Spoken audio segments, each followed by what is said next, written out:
I think it's time to start.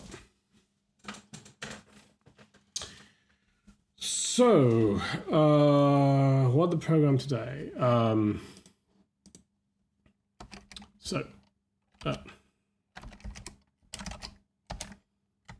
So I merged what we did last time, even though I feel this is very, very unfinished. But as the title of the stream suggests, until I messed it up, let me check the title of the stream.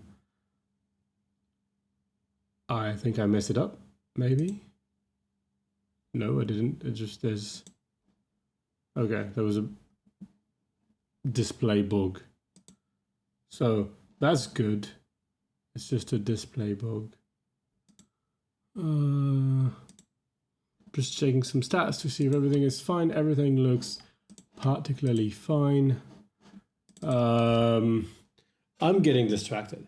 Okay, my point is, so last time, just before I went to holiday, we did a bunch of things about quotients, quotient types, and about making terms have an intrinsic equality despite things being in several times. So I have this sort of rigid casting that we can see here to represent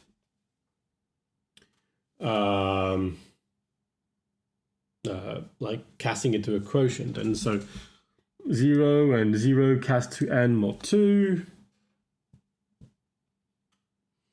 So that's n over 2n is not the same. These aren't two different terms as far as congruence closure is concerned, and therefore, sorry, this is starting well. So, yeah, as you see, I'm like, I'm already not my best. We have a bunch of tea and we'll see how long that will hold me. Apparently it's leaking too. Warm. Anyway, 0, 0 in 0 as seen as a member of n over 2n are two different objects. So congruence closure doesn't see them as the same thing, and they will consider different equalities on them. This way, equality is defined fairly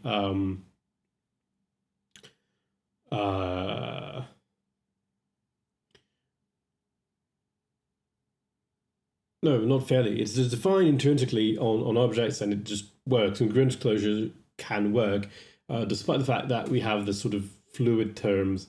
But we discovered last time that first, it's pretty hard to make a good type checking algorithm. So I need to clean up some stuff for this sort of thing. Maybe, and also that sometimes we are stuck with 0 seen as a member of n, and as it happens, this is a trivial construction because that's 0, but the proof assistant doesn't know how to eliminate this. So I've been thinking about this for the past 2 weeks since I went back from holiday, and I didn't really find a good way to progress. I also haven't found a good way to do this. At least, well, for all intros is not too hard, but exists intros is a bit harder. So I'm not completely satisfied with this. So this has been done. Is there anything that we haven't done here? Make types more rigid. There is the ID, sort of a term. All refinements will only be a value of time learn, explicit subtypes. In particular, it's not necessarily an element of corresponding explicit. May solve the quotient problem, doesn't because they're preserving conscast, but maybe we need a variant that goes the other way. The idea is it was well tapped when interesting. Okay.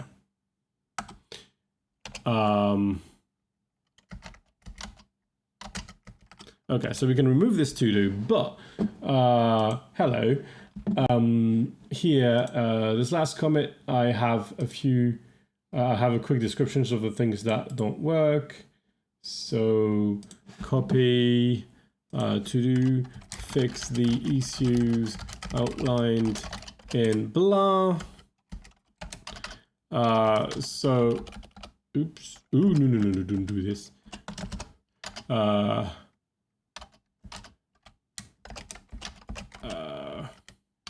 Something to explore is to have casts take both a source type and a return type.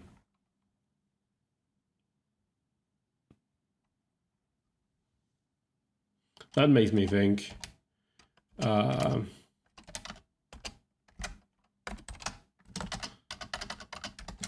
I realize that it may cause some interesting issues about type equality. We're far from having a solution. So, that's one thing to do. But because I'm a bit stuck, I'm considering, I do what I do when I'm stuck. I'm just looking somewhere else until good ideas come back. So instead of trying to force the issue, which I haven't managed to find a good solution in about 2 weeks, so far, all the issues we've had were solved in about 2 weeks' time. Very often, this is how the secret sauce, this is how the jam is made, is very often I had the idea for the solution like on Thursday or Wednesday, just before the stream. So I get on the stream confident, but really I was not necessarily very confident a day or two before. This time we got to this point where I couldn't really progress this time. And so we're going to do something else. So I'm going to list a couple of distractions and we're going to dive into the one that, the first one. So distraction number 1.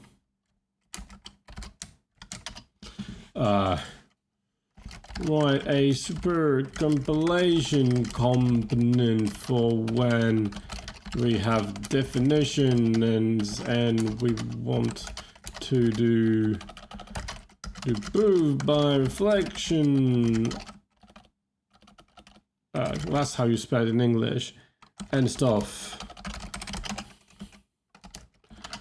I mean, like, you know, the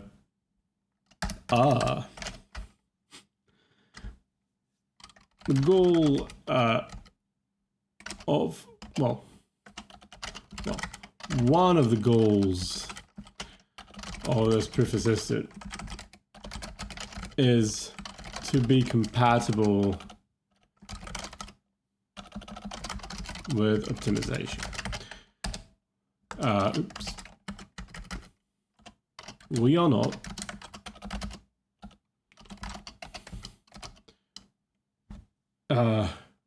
Envisioning to make a production grade compiler. However, super compilation is a cheap-ish and fun technique which is going to obscure all programs enough. And to be honest, I've been wanting to write a super compiler for years. Here you go. That's my entire motivation. Did I need to type it? No, I didn't. But it's a distraction. Another distraction that we can consider is make this proof assistant usable as an LSP server so that we can fork files.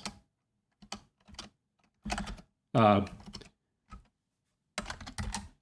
think it may require serious stuff so that we have a reasonable handling of errors. are capable of saying, oh, this is good, the file works, the file doesn't work. I'm not exactly sure. Like currently errors are very notional. I return random, like there's this thing that are supposed to need a subterm to be solved, but they tell me, oh, I've got these, that works like badly. I need to improve on this.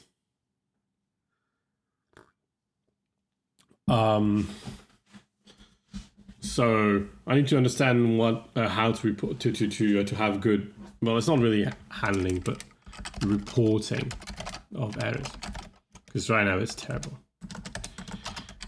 Distraction. We could make this proof assistant output files.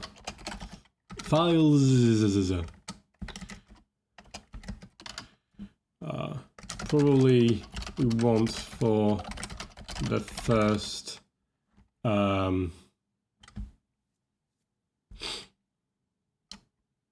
iteration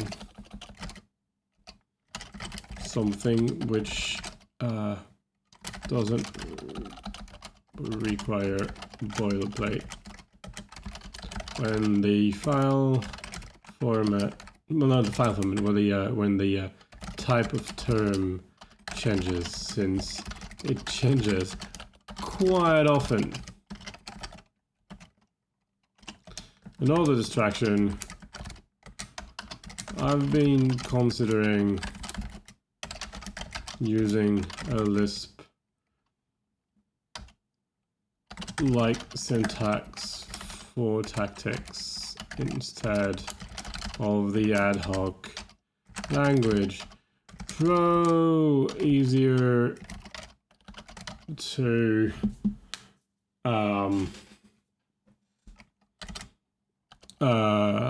parse, though see later. Easier to syntax highlight.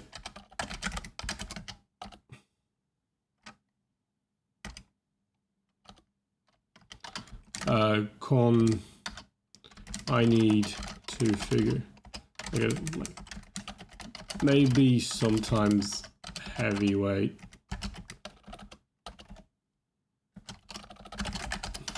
Though, honestly, for tactic scripts, I'd posit it's quite alright.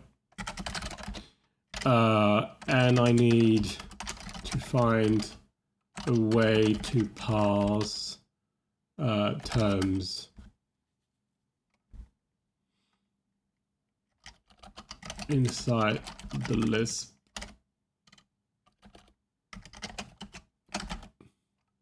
There's this thing that there's basically two-way where I could have a sort of quoted form, some kind of a special string, and the parser just sees a string, and then I call the parser recursively on this.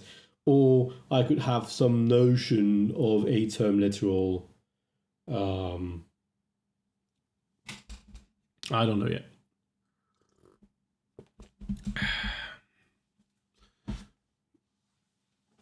So these are all distractions. There are probably others that I can have.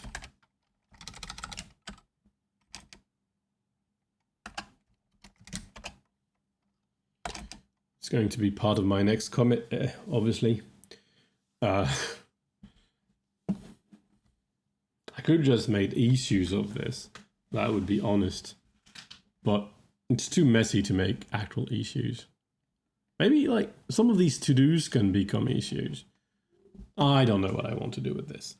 Anyway, today, as you might have guessed, this is going to be the supercompilation component. I'm going to make a new file, compile.hs, Yeah, they don't have a namespace. So I can just module compile where. So that doesn't do anything. Oops. So we want to change the cabal file to mention compile.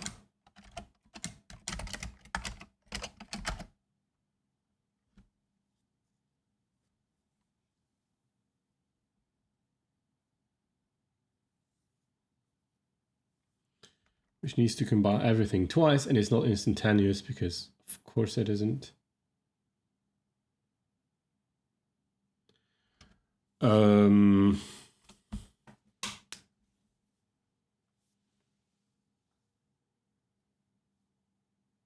Like one of the things about the LSP thing is that I may need to have a better understanding of locations, and I don't know if I can get that out of BNFC. So if I can't, I will have to roll another parser, which is going to be fantastically interesting. But these are like good things to do, and they can like keep our mind occupied while we let the good ideas sift. I'm in absolutely no hurry to complete these proof assistants. It takes 2 years. It's going to take 2 years. I don't care. I'd rather take my time and get something I like. I'm still going to publish this with YouTube. And if one day the distractions for this are not enough, I can still go back to this random model generation problem that I had previously, because I did learn some new things about this. Especially I learned how to generate a fairly good approximation of a uniform sample for a model efficiently with a SAT solver. With nothing more than a SAT solver. It's quite exciting. I don't like another time. I'm getting distracted. I'm going to get distracted a lot today. Distracted from my distractions, I guess. Okay, so we've done this. I think that we want the .jcid. I think I want to remove this. Can I just comment it out? It seems to work. It doesn't work. If I, oops, I remove it.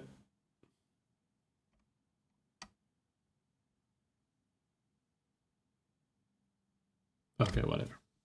It's just, or maybe it's, no, that's just list. No, let's just remove it. Oops. It's a bit frustrating how long it takes. Thanks, Haskell, I guess. All good. So what we want to do. So first thing first, I should talk about supercompilation a little. Supercompilation is a compilation method. Here is thing I should check that I'm still heard. Oops. Yeah, should be fine. Something failed, isn't it?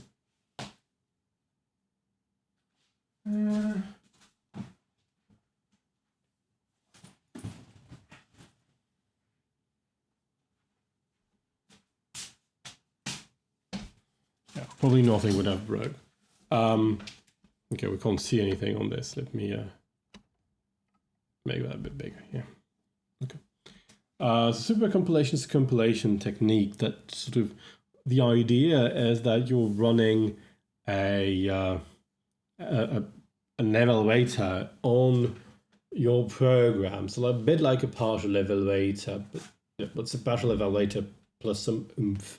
So you're running the thing, and sort of the example here, you start with this function, take map of ink. So map is the usual list map, and ink is just add 1 to an integer. So you have a list of integers, you add 1 to every one of them.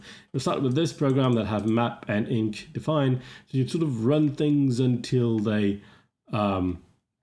until they stuck, and you end up with something like this. You have this one function, h0. So oh, maybe the simplified one is better. So you call h0. You just generated a name for the thing, and what?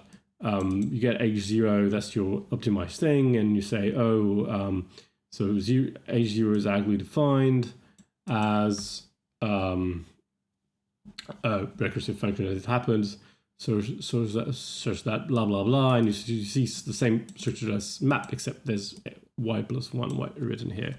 Sort of heavily deforested. Interesting example that we might try to get is we call map of map. I think that would be sort of a good ultimate example, map of map, and we try to get it to define that as a single loop. Yeah, maybe it's hard. I don't know. And we can play with semantics for this.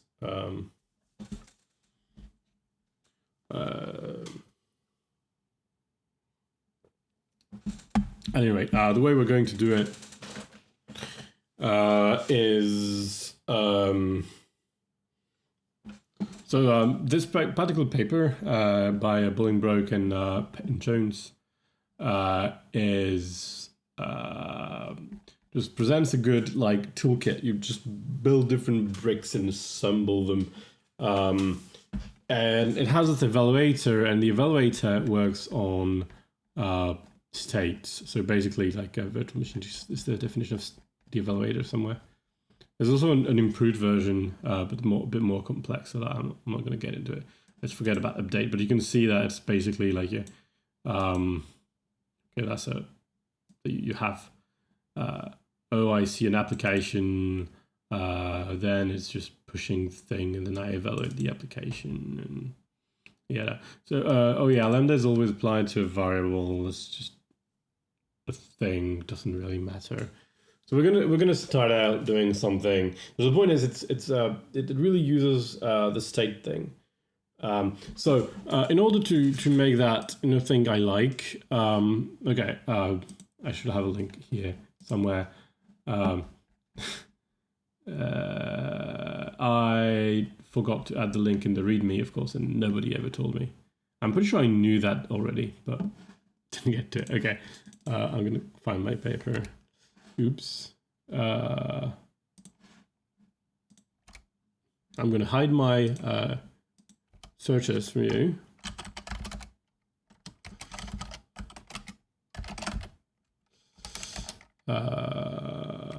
Just cause, and just get the thing. Okay, that's my paper.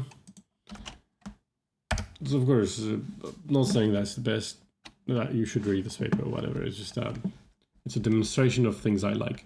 So we're gonna get to something. Yada yada. We're kind of seeing it already, but okay, I think that's the one.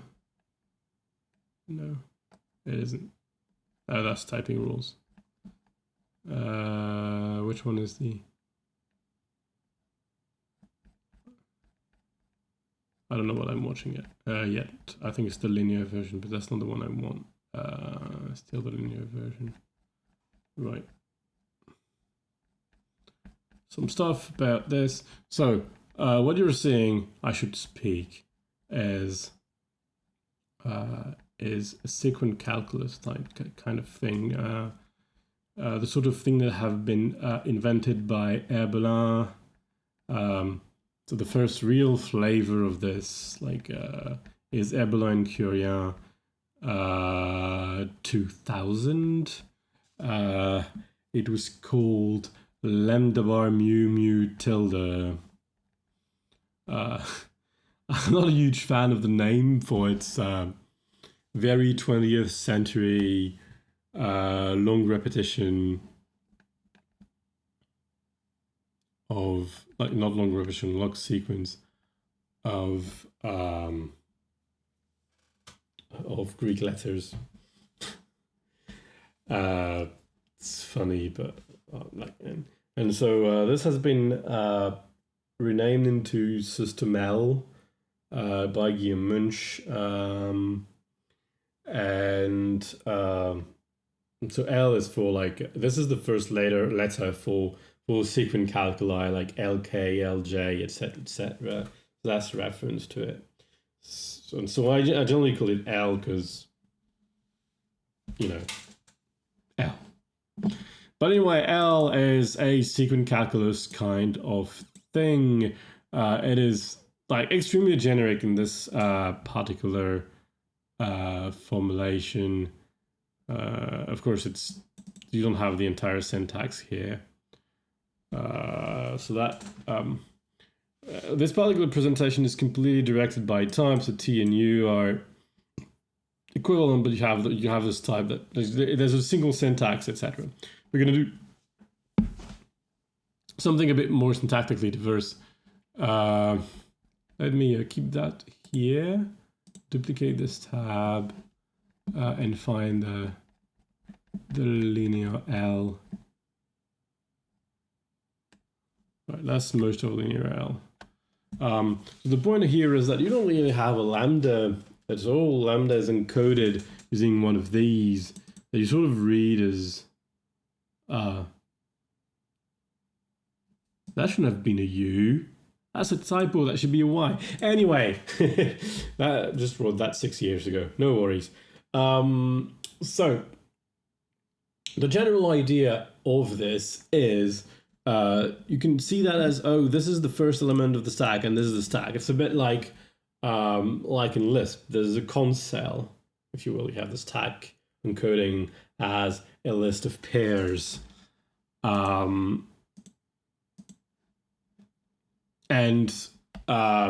sorry. The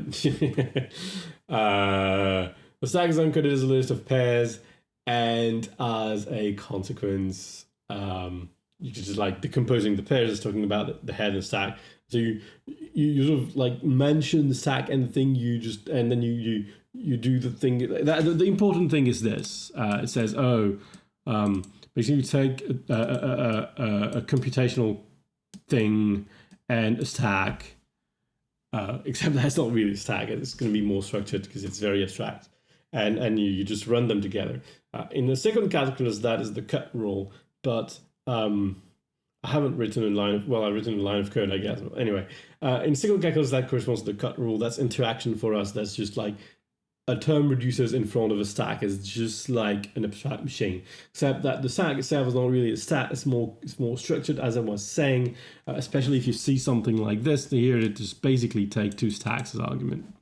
And this says, oh, I can suspend any computation and make it a term, technically not a stack, but we're going to see this stuff happening.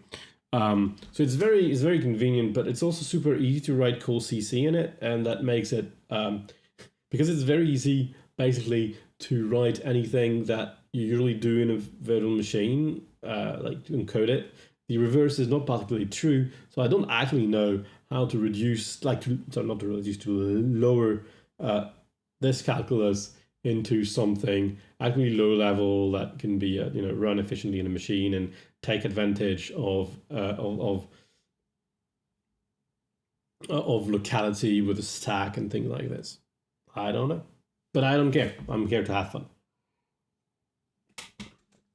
So we basically have this three interconnected data type that we have to define. They're multiply recursive. They're the computations. The computation. For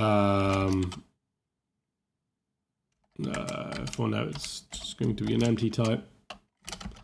Data value. It's going to be an empty type. And data. I don't know how to call them. Command is the term from. So. Amberline, Curium calls it command. Crivin calls it thread.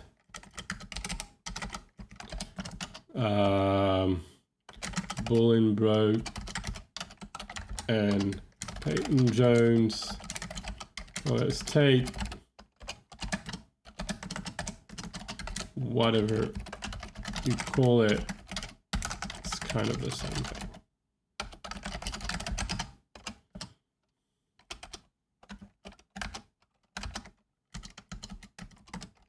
Ah.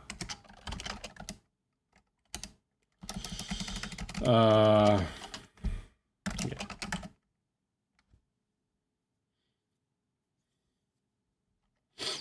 Okay.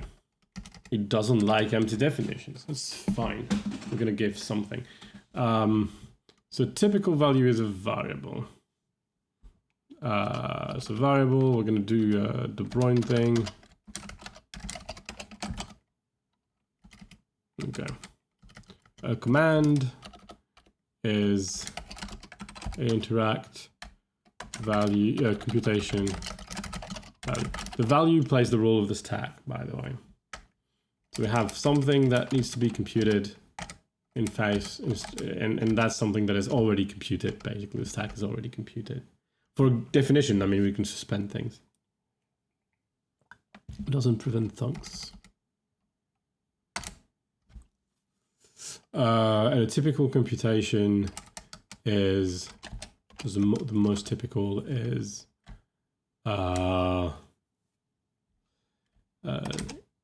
capture the continuation, and that takes a command. Already we can compile. Okay. So to get us started, we need we need a pair of two values and unit. And correspondingly here, we need unpair, or maybe case pair of a command.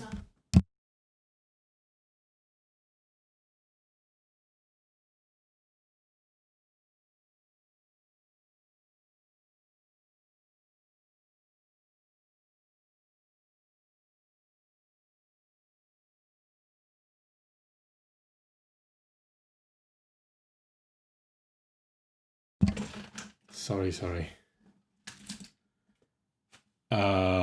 So case pair takes a command. So binds 1, binds 2, and case unit.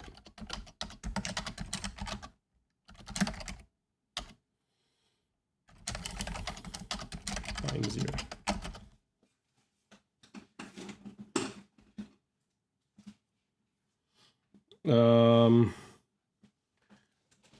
Let's see.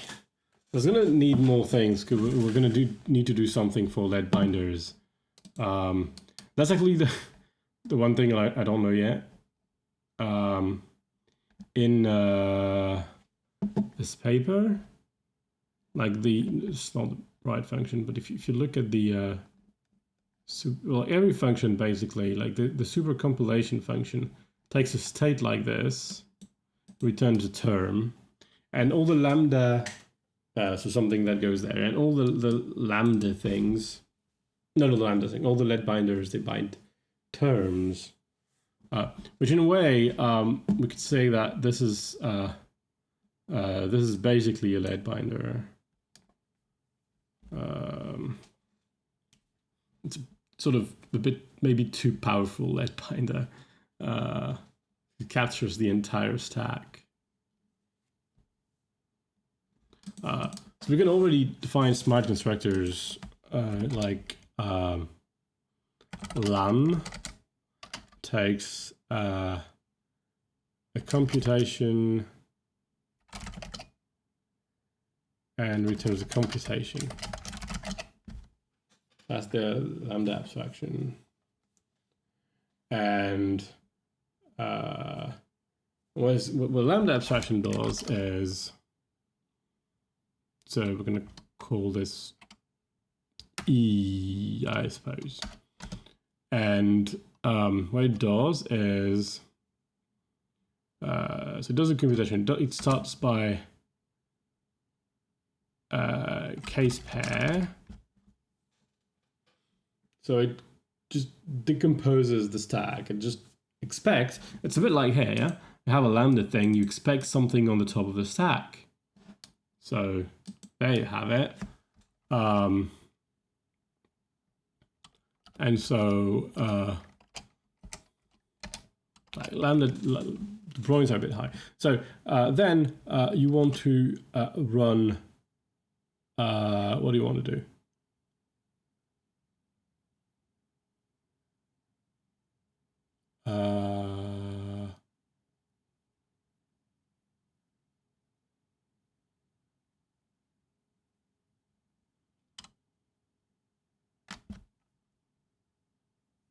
Forget. So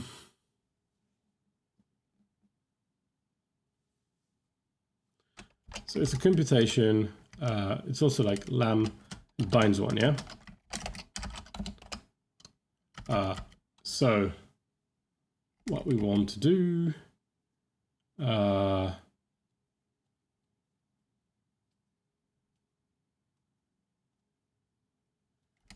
there's something like we'll need to shift. Let's we already need some something very convenient. Lift computation.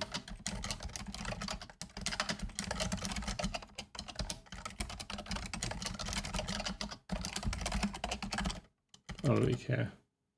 Ooh. Computation.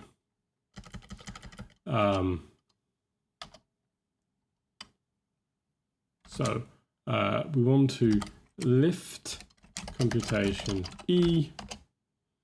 That means that the X, well, like it's like you just, it's easy to write with like you take U with X for E to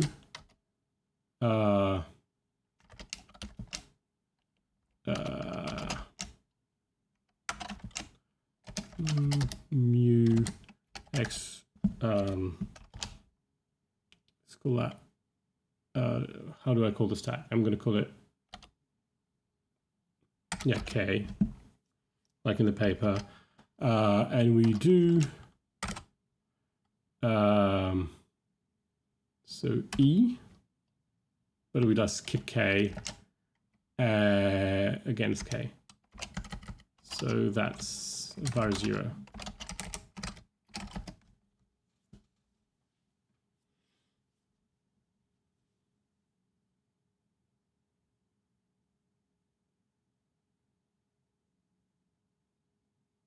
Sorry.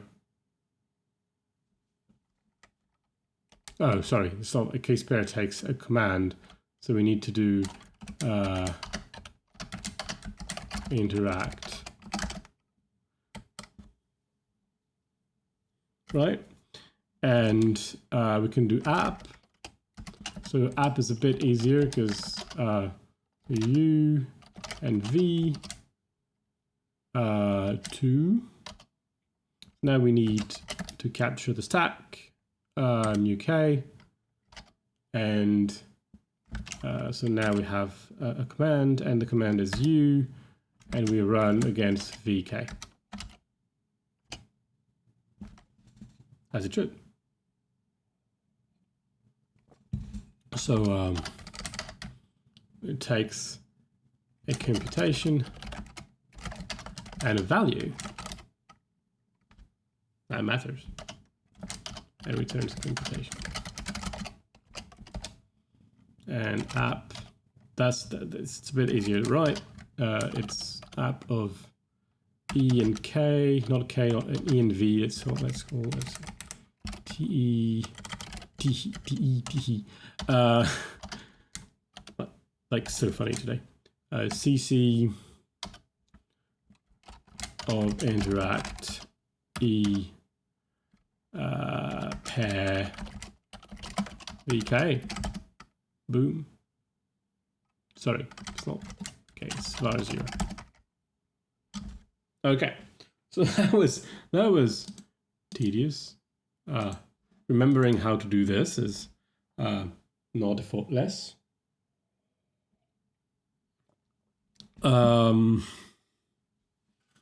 That's the extent of my mental agility today.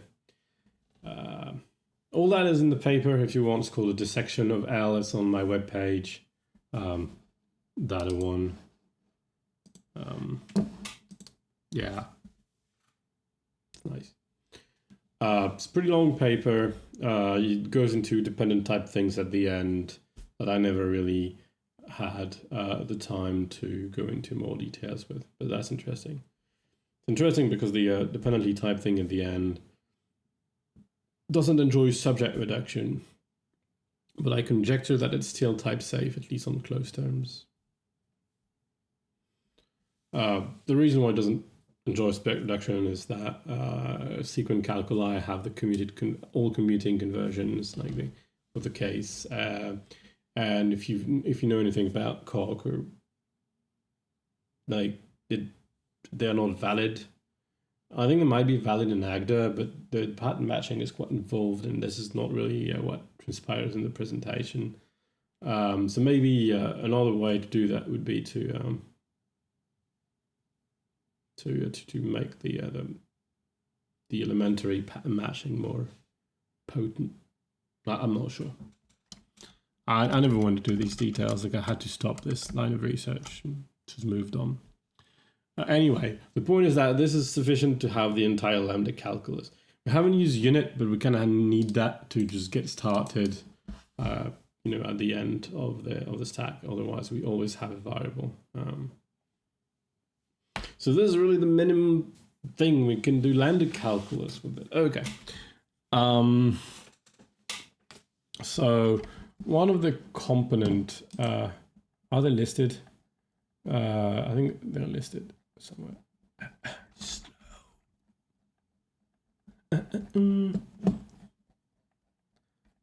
I skipped over the list, I guess. Okay, here they are. There's a termination criteria. Would have been nice with the types or with a link. So we're gonna cheese them a little. We have all the types here. That's good. So we have this type history. That doesn't sound very economical, but it's a list of commands. And we have terminate, which take, we need a temres, data temres, and that's either stop, it's not a very good name, temres.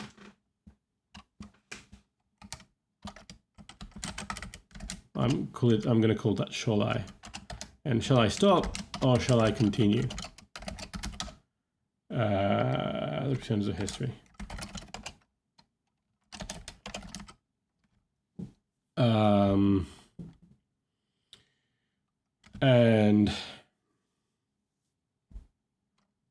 And so one is if I end the function terminate,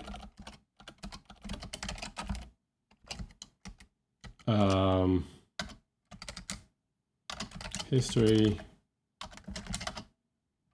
command to shall I terminate HC equals, and we're going to make the silliest possible termination criterion for the moment. If length h is bigger than 100, then stop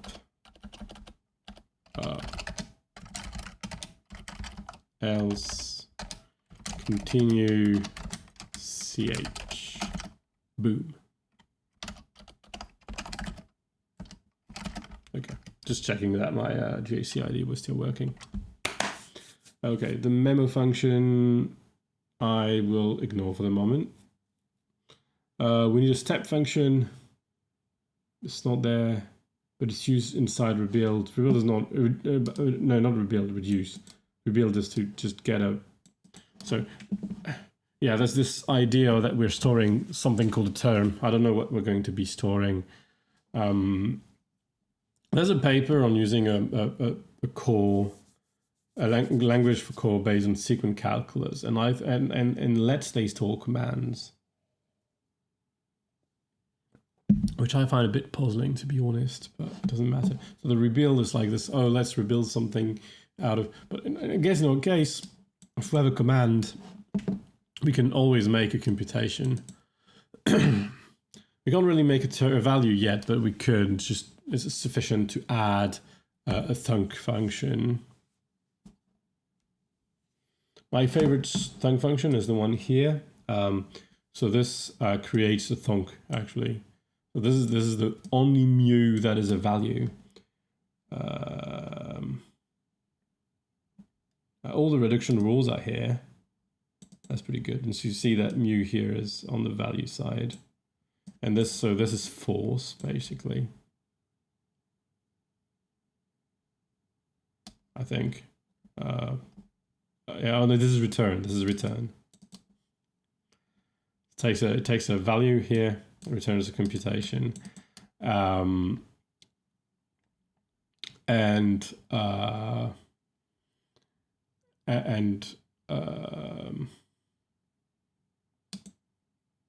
so that's just returned. That's just like cast a value into a computation. If you use with monadic computation, that's returned. And it's, I think it call by push value, because that's very much a sequence calculus presentation of call by push value. And a call by push value, this is 2, I think, or maybe 2 is the chaining. I don't remember. I forget. And this particular constructor is for linearity. So that's the unrestricted constructor. So you see here we use something linear, something non-linear, yada yada. Where is it? Here it is. So you see that if there's no linear free variable, I can use that, and it's just usable as many times as we want. I think linearity matters, but we'll get into this later. Linearity matters because if mu is guaranteed to be linear, there's at least a chance that we can do that efficiently for starters. And second, it's like you can always reduce the mu's. They're sort of irrelevant. No. Well, I mean, it could yield code duplication, but we're not doing a production grade compiler, as I was saying. Code duplication is really not what we're bothered about. So we have our termination criterion. We need a step function that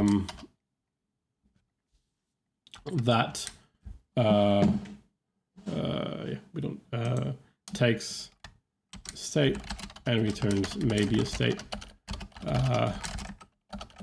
The idea is that there's nothing if the term of the evaluation is stuck, value or a neutral term.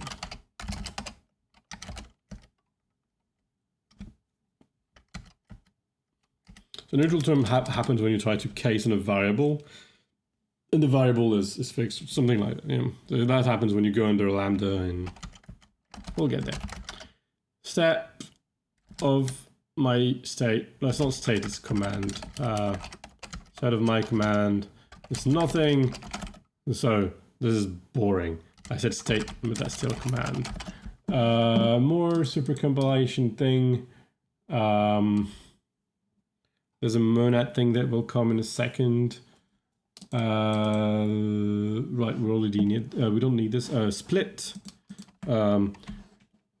If you look at this type of split very, very carefully, and you know something about optics or lenses or traversals, you will notice that if that was applicative, this would be a traversal. Did this paper miraculously find a use for quantifying of a monads. You know, if I ask the question, the answer is no. I'm pretty sure that's just because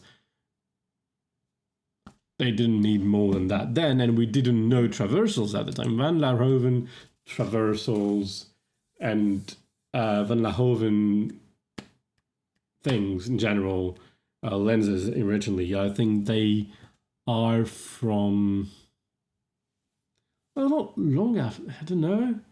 Were they known in 2014? I don't know. I'm too lazy to check, but I think that it was not known then, and if it was just a curiosity. Now there's this table of Haskell, so of course we would have recognized that. But anyway, also at polygative were fairly new at the time. So polygative F, state to F term to state to F term. That's quite literally traversal prime of state term. So that's what is in. I'm not sure they are terms. So let's do command everywhere. I guess we have nested commands, and that's the difference. I think it's the right thing to do. And basically, we don't want any subterms yet. We never want to split.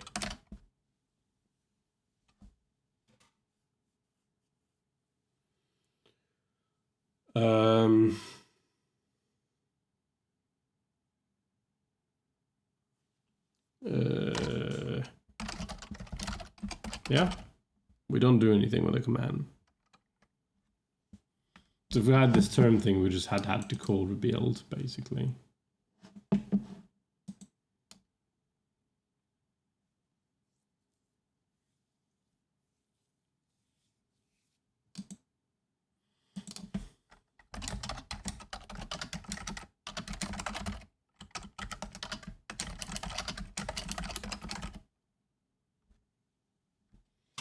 I may want to change this type to include levels. I'm using De Bruyne's. The article is using named variables, and I think that we'll have to record levels one way or another. Maybe they do that in the monad. I don't remember. I don't know what match is. We'll need all of this. Oops.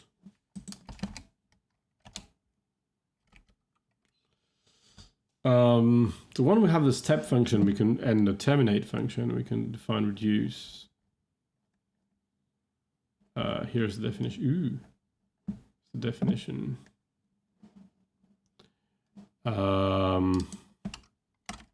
The reduce function from command to command.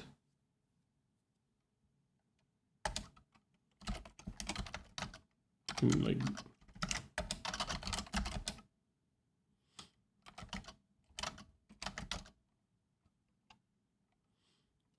case step C of. Oh, by the way, right now I have only two thingies in my commands. Here they are. It's just a computation of value. If we want to implement any kind of sharing at all, like the semantics of things is to be shared, we'll have to use a third heap value, just like they have here, I think.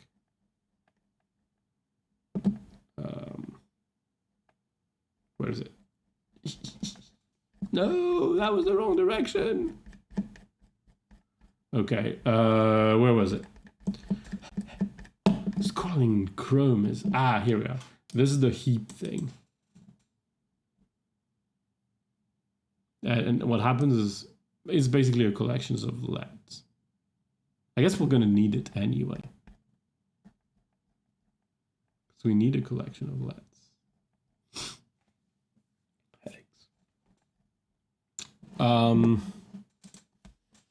Okay. I really don't know how far we're going to go, but I'm sure that with two, I don't intend to finish today. It's going to be a bit harsh. Yeah, it was over full. Should be careful not to pour any tea on my keyboard. I have had enough water-based electronic damage in the past few months. It's been a catastrophe. A very watery and sweet tea flavored catastrophe still. I don't know how these things go. I had basically never poured any liquid on anything ever before. Well, anything. I poured some on a table and more than once, like every week of my life. But I mean, like on anything fragile before. And then in the span of a few months, it happened like 3 or 4 times. And like and it just nearly happened a few more. Sort of things like happen all the time. Like I never do X. And this is the sort of thing you regret saying very quickly.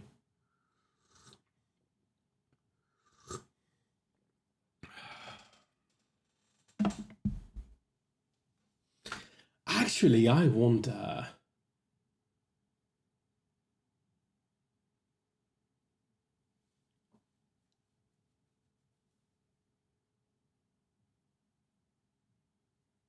I don't know yet.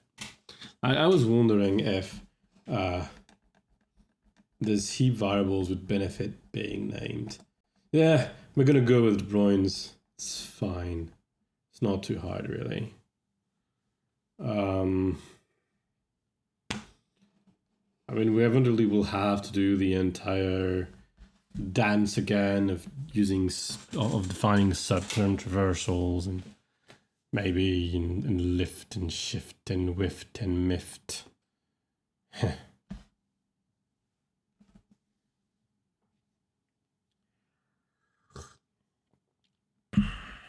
Shifting not too hard.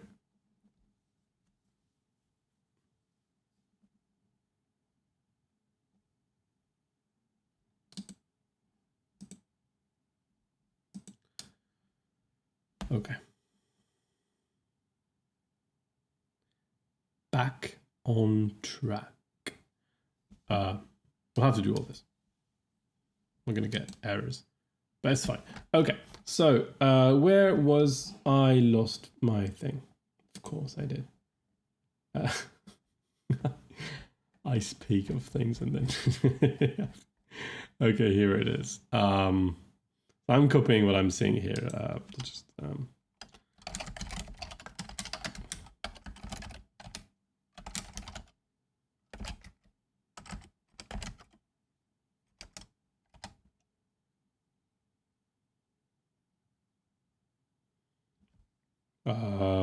okay, I'm gonna make a simpler version.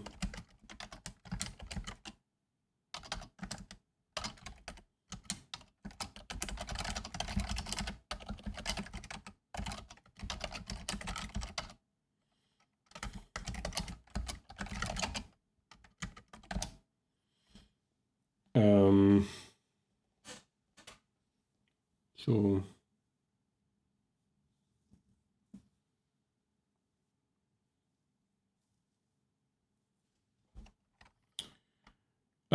case terminate his state C prime H is the name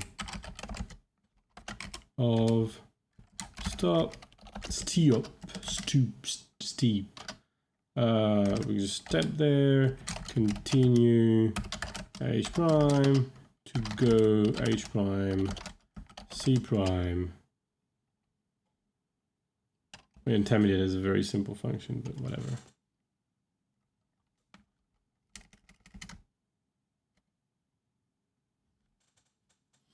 It's just so that's just there are ways to skip a few steps to not call terminate all the time. In a way that still ensures termination.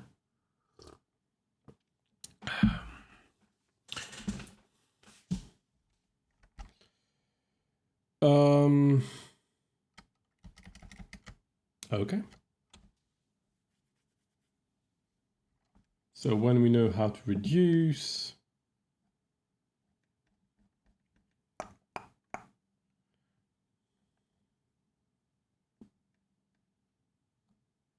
I think we skipped a bit. All right, okay.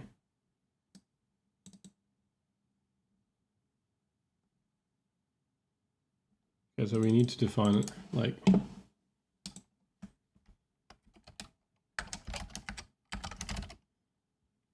super compile 0. It's called sc prime there. Takes a history for some reason, a command, and returns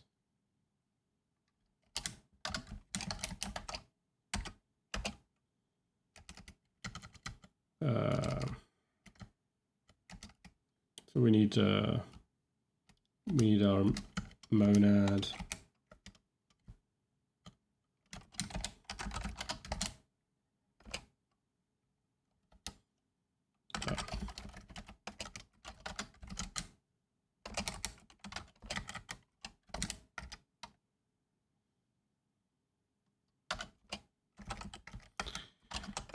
I of A, deriving functor monad.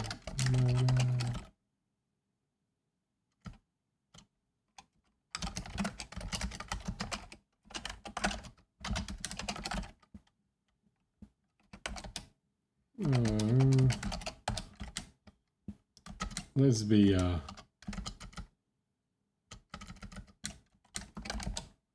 somewhat generous with this. Okay. But it's not going to stay IO just to have an arbitrary monad there. I'm going to need it to be IO-like, most likely.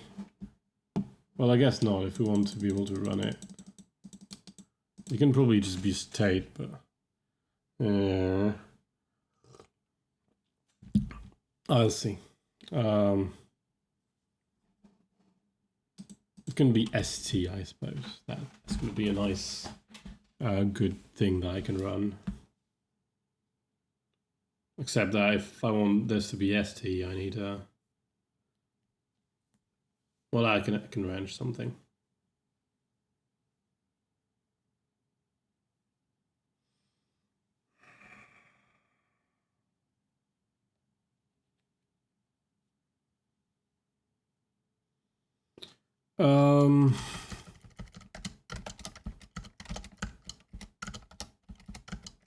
I don't know if I can actually range something. It's fine. Okay, so we take it and we say, oh, if case terminate HC of continue H prime, then we use split of, we're going to say supercompile here. H prime on reduce state. Interesting. Stop. That's quite remarkable. We still supercompile if it's stop. We just don't reduce.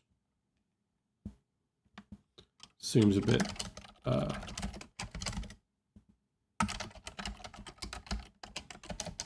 and supercompile for the time being as supercompile 0. Also has the same type.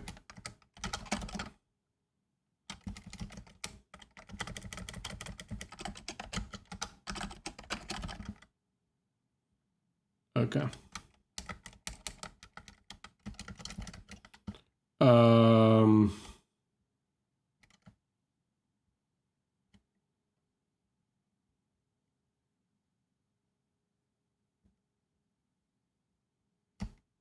So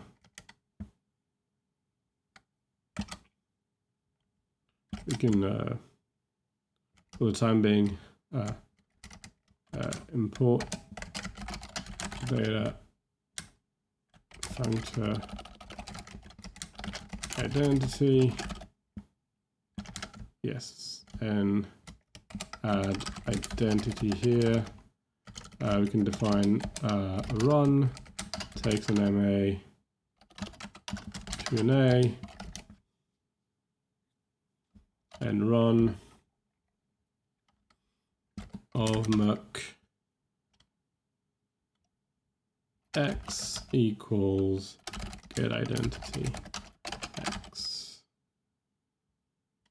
It's run identity, okay.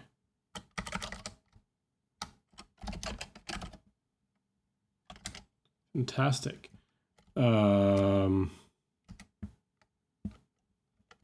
And so we can finally write our compiler, which is, well, it's optimizer. We call it optimize, and it just can take command to a command. And we optimize by running, by doing run of supercompile empty C.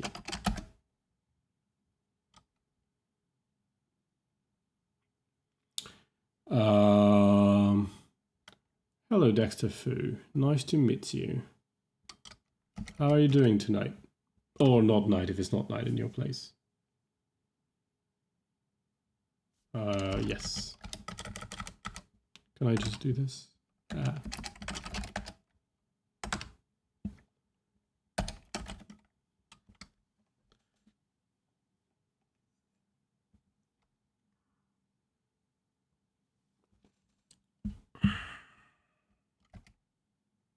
Okay. That was pure error message. I got scared for a moment. So this is the basic backbone of our compiler.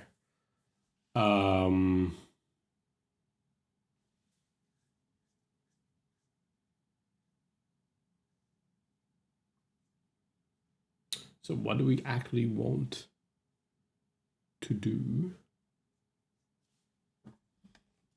So I think I can add some active command gicid github md Mitchell gcid. Yes, first try.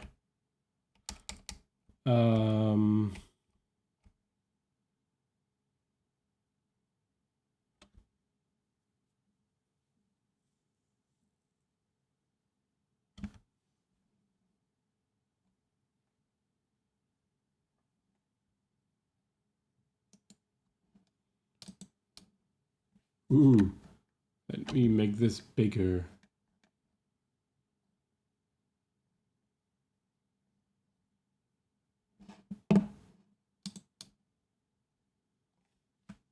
Okay. So that's like this. It's probably not going to run.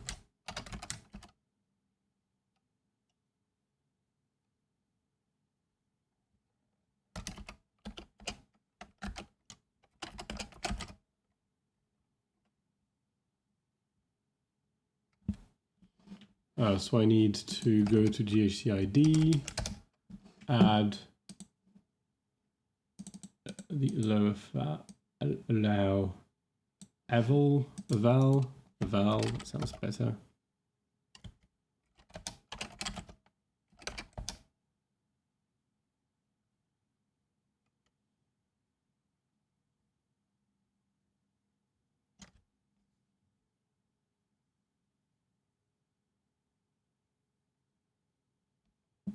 Hey, David. My chat is empty and deserved.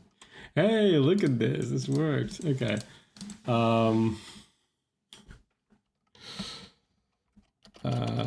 So we can do optimize.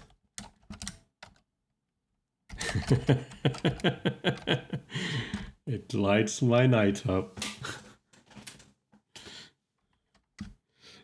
How are you doing tonight?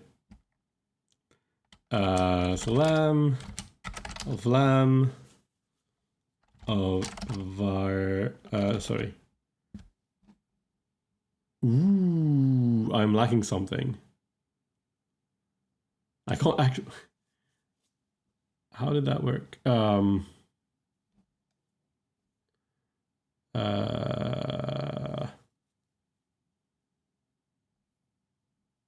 ha ha. Ha ha ha ha ha.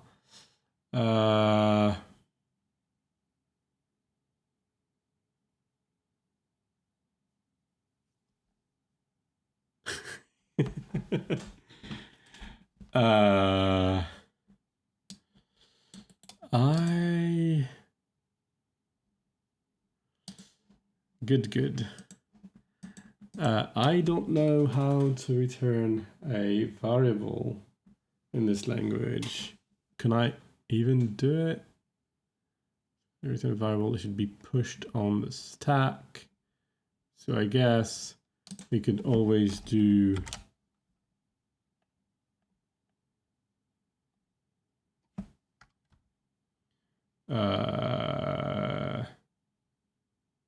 it can be pushed on the stack, but I don't really know, well, like, what to evaluate it against. That is this. It's the same Haskell as the past few months.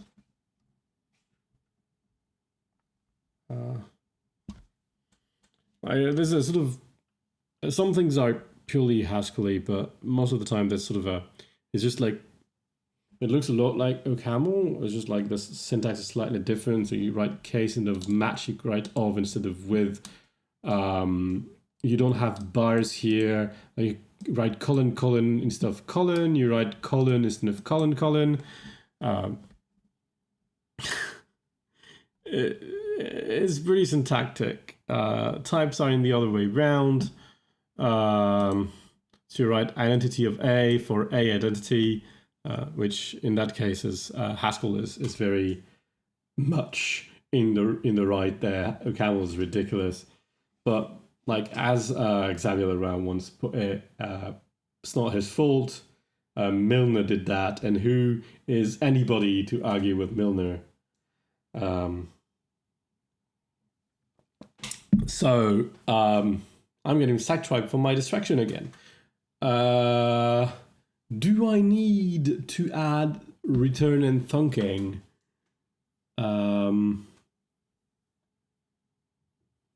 Or can I actually like, I don't know. Oh look, I can do lambda calculus for this. Yeah, I can't do the variables. Can I write the identity function? What does the identity function do? It takes a value on the, it just doesn't do anything. So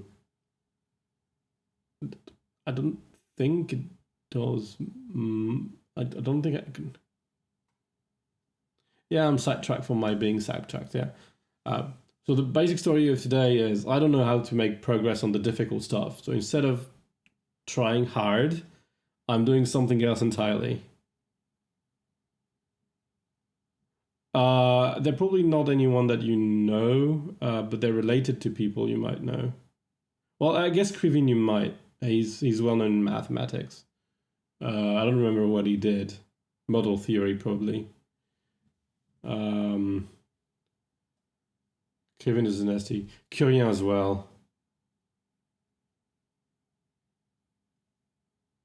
Yeah. So that would be Jean-Louis Krivin. And okay, I'm bad with first names. He was my boss at some point. That's shameful. Pierre-Louis Curien. Thank you. So yeah, I'm gonna type the names out.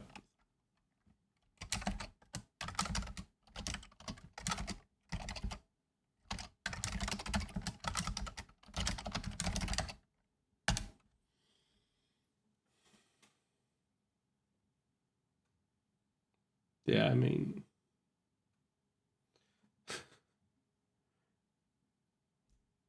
like all these guys, they all work in the same place in Paris 7. Young, he's retired, so like could be older, but there's a Méliès in that same team, and he's also related to the famous Méliès who made movies. I worked there for a while.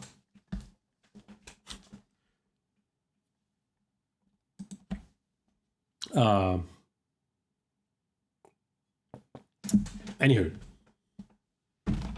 sorry, that's not the same one, yeah. Okay.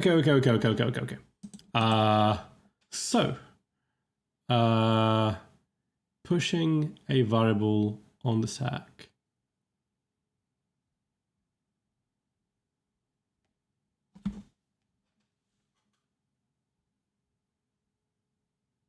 Oh, no, that's easy. Look, is it? Yeah, you capture the stack. So, no, wait. Ah!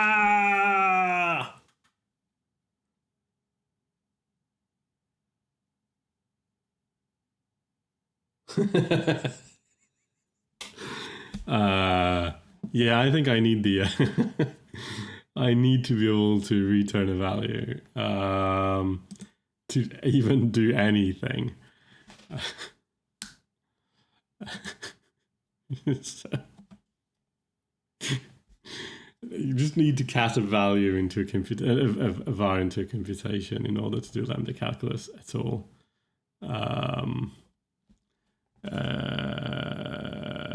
And therefore, we need return that takes a value, and we need case return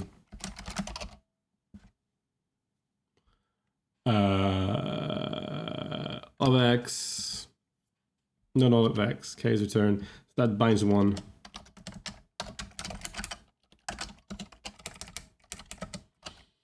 Okay, this has freshened me up actually. I guess the frustration brings adrenaline, feeling better. Case return takes a command.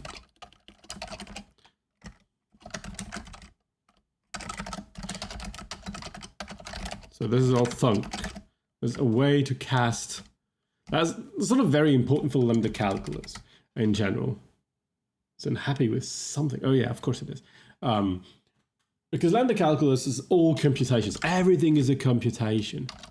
But you need values, because sort of the idea of call by push value is that everything that is bound by a variable, so let's maybe something a bit different, but everything that is bound by a variable is a normal variable is a value.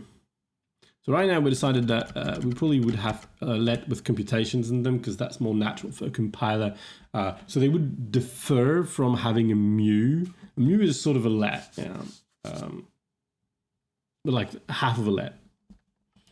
But whatever. I'm getting mu is CC because I'm consistent. So we can do return var1 here to say that this is the first value. We can apply it. We can apply this. Okay.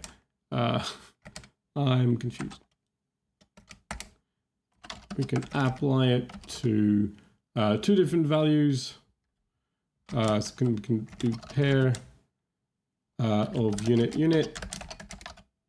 and app again to unit just to check what it simplifies into. Yeah, I need to interact. So I need to interact that against unit. Boom.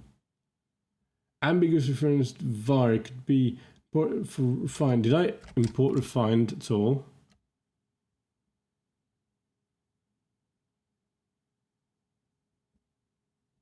Oh yeah, I see the problem. It's not imported, but it's loaded. So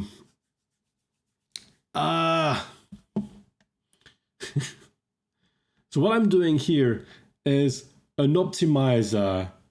So this is my language so far. So that's supposed to be an intermediate representation, and this is sort of the basic bricks. These are the well, like it's 80% of the basic bricks. One of them is annoying to code. I haven't written it yet, but I will need it. This is fairly fixed, except from I need to add one thing here. And these are the part that I can configure. This is based on technical supercompilation, and this supercompilation by evaluation from Bolingbroke and Patton Jones is my source for this. I read this paper years ago, and I've been wanting to implement one of these for well, since then. It's kind of fun. It's very simple optimizing technology for compilers. Which one? That one class? I'm guessing that is the old ACM class, because that was probably an ICFP paper. I'm not entirely sure. And so I don't remember the name of it, but there's this old a class for ACM conferences that was 2-column like this. It is extremely dense. So I don't know how big this is. That was page 3. Let's just, oops. So it's 12 pages long. Just imagine it's more than twice that if you're not used to, if you're used to, like in article, it's about 30 pages. Like the normal article class. They don't use this anymore. They changed for single column versions now.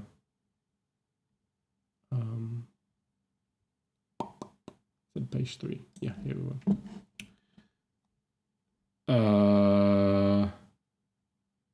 Why the landscape? I don't understand the question.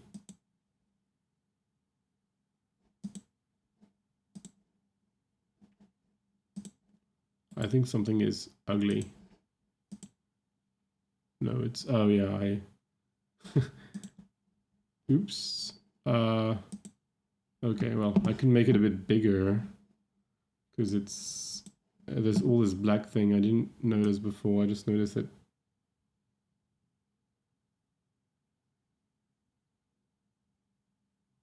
Yeah.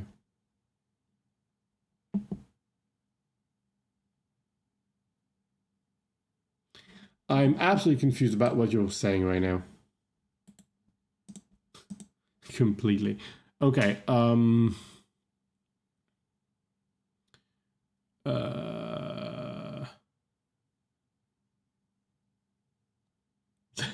This is fairly unfortunate. The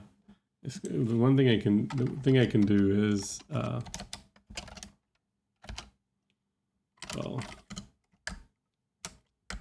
can I call myself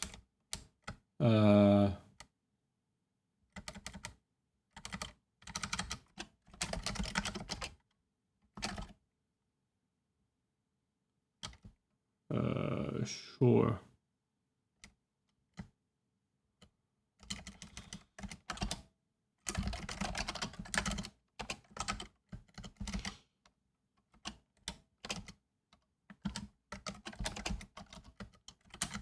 I will then not worry. And fine, as it should actually. So there's this lift function that I need to define.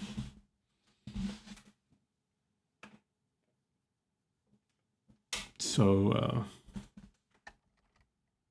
let's so really lift is I think I have good code for lift somewhere here, and I can just leverage this.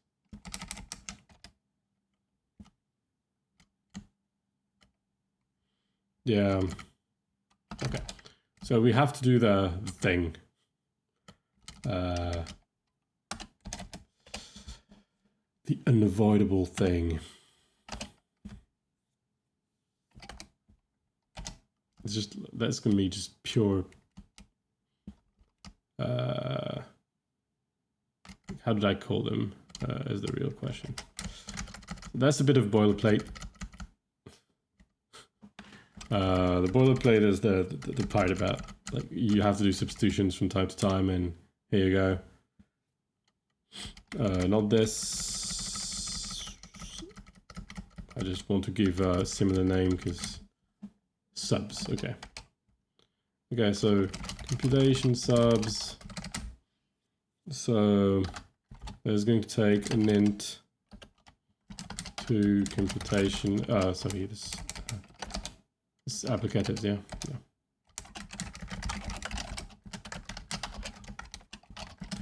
So that's a bit magic if you don't know what that does.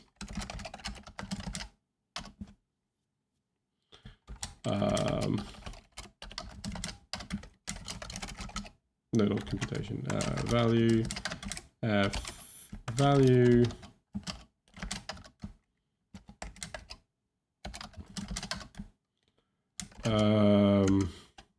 Command. So there's like the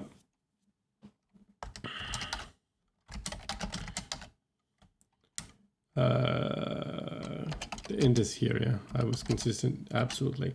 Computation. The general idea of this is it lets me define a function on computations by simply mapping functions on its immediate subterms. There's one immediate subterm handler per possible types, and that's why, because these three types are mutually recursive, that's what happens. You're gonna need these. And therefore, we go do some pattern matching. So CCFC, we return, so we need to do this, and like common subs, kind of need to define these.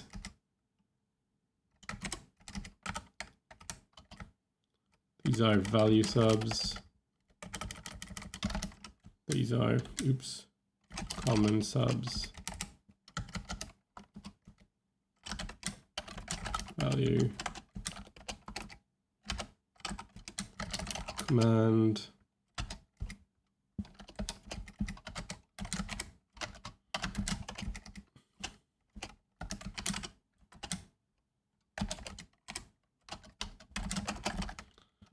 Okay.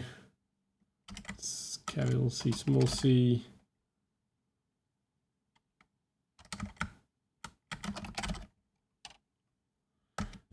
Common subs. Oops, I forgot some things. On computation, on value. No, I need them actually. No, actually, that's not common subs. That's on computation of C. It's the immediate thing, so I don't need the value. It's not silly C things. I may want to rename them. Okay, so we're gonna see a bunch of boring things like this happening. So then we do case pair.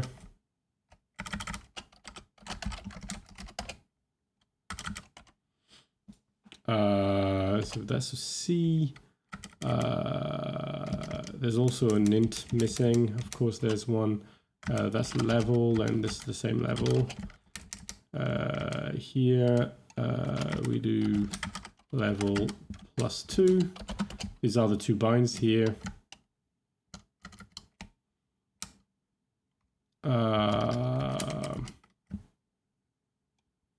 Case unit. Oops, let's This will be a case pair, of course. This is very systematic. The only thing that makes it impossible to derive is these so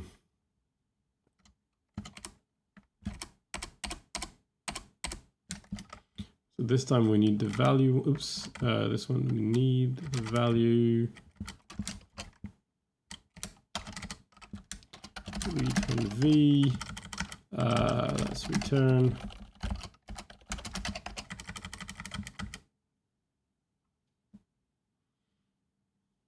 I guess I don't actually need the uncomputation one, and I may never do, but we'll keep it for now.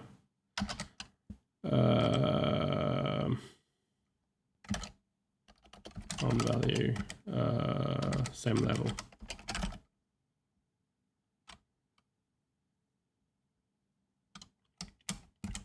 This is quite correct.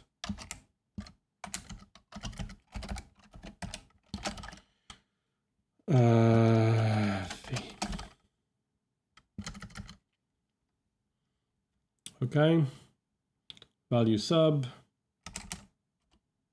So we can copy this. Var index.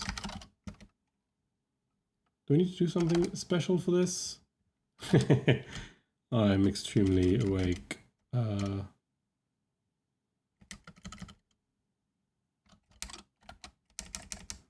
No, actually. Don't even need the level. We just return the variable itself.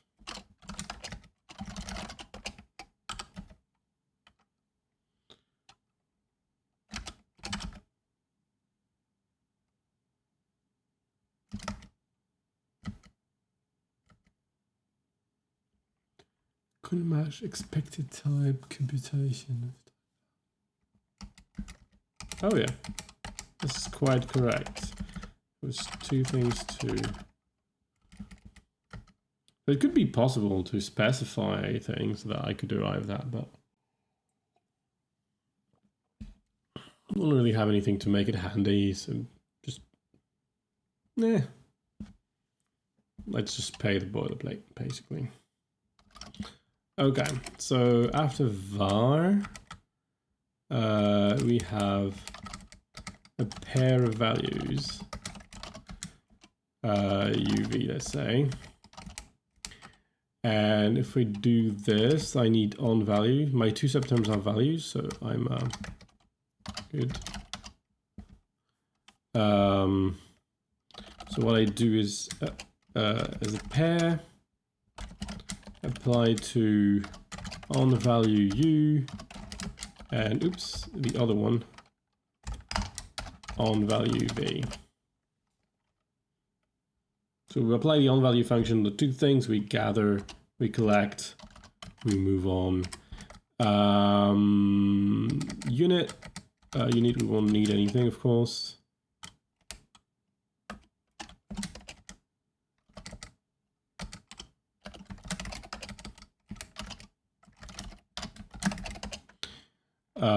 And finally, case return.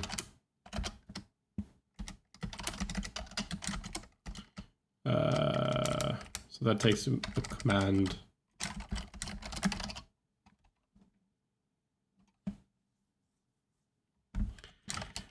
C, we're going to need on command. So that's a case. Case return here. Oh, and let me do that. That's on value at the same level. We don't bind anything. On value, that's on command. That binds one. There's a mistake here as well. See, that's the dangerous bits. On command C.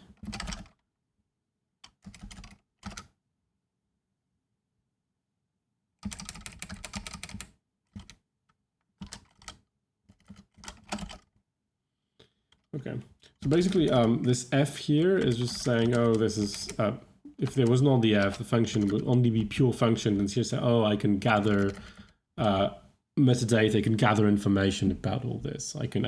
This can be a narrowing function, in which case, if there's an error on any subterm, that raises an error, or it could be a state thing that gathers, like, I don't know, the size, whatever. This one is going to be fairly straightforward.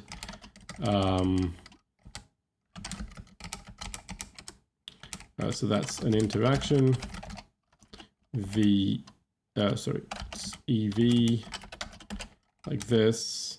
We don't need on command, but we do need on value and on computation. And here we're calling interaction. It's not interaction, it's interact. You know, interact applied to on computation, same level E, and on value at same level V. We're almost there.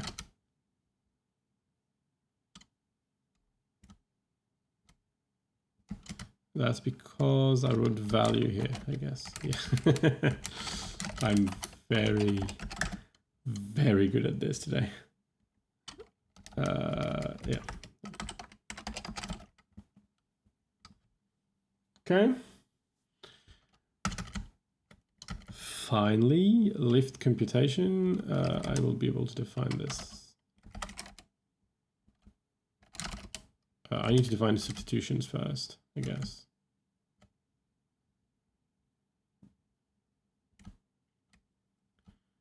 And for that, I need the map subs underscore version.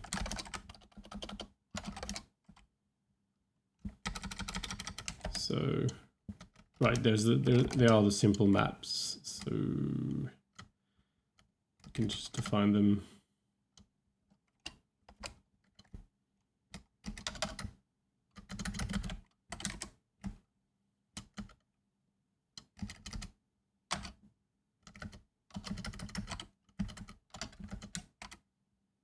I destroyed something I shouldn't have.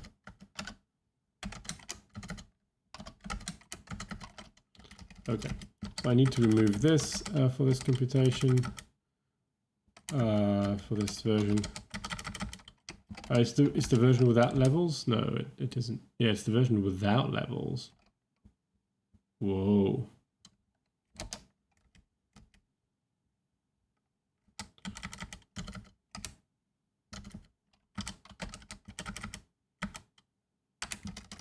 So that's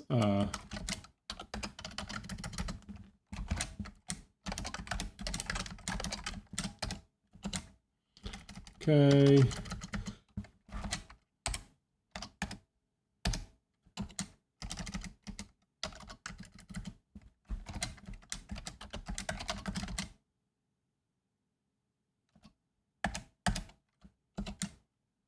Okay. How are they defined there? I first define term subs underscores.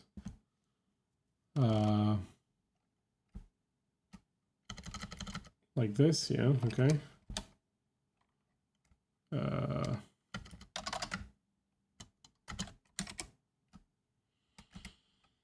I'm surprised that I need these, but you know.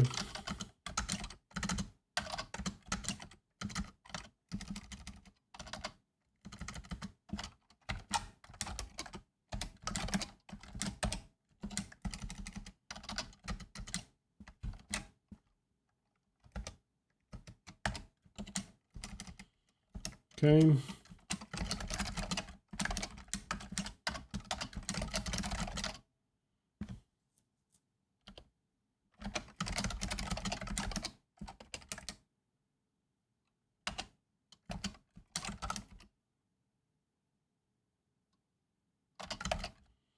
Sorry.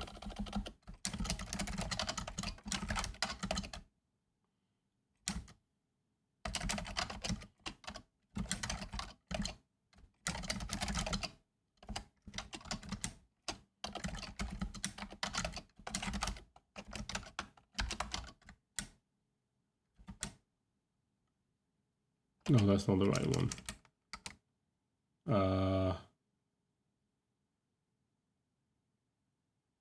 Yeah, it is. I'm pretty sure that works.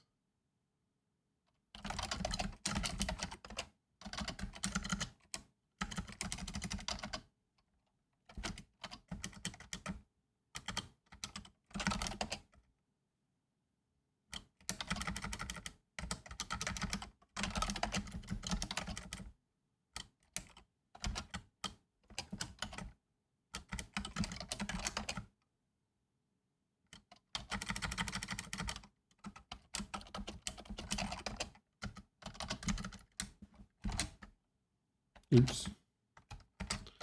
Okay, that doesn't work.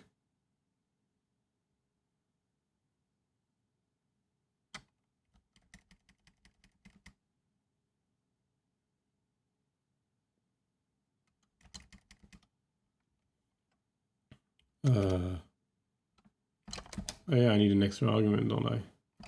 And I give them 0 every time.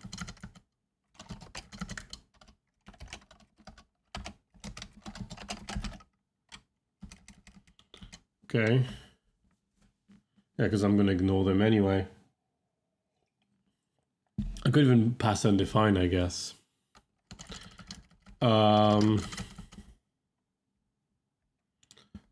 Okay, and so, oops.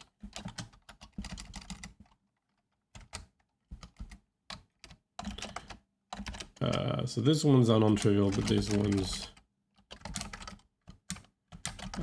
are coerce. I need to find not even maybe. Yeah.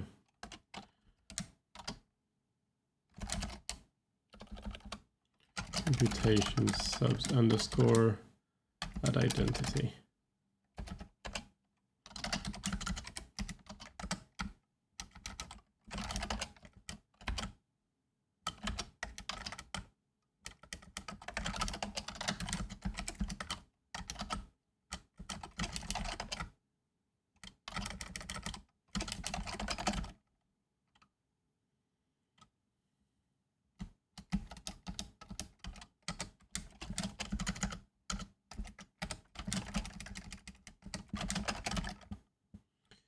Course is not in scope.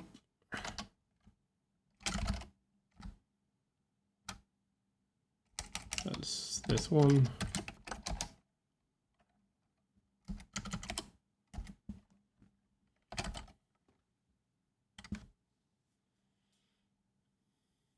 Okay.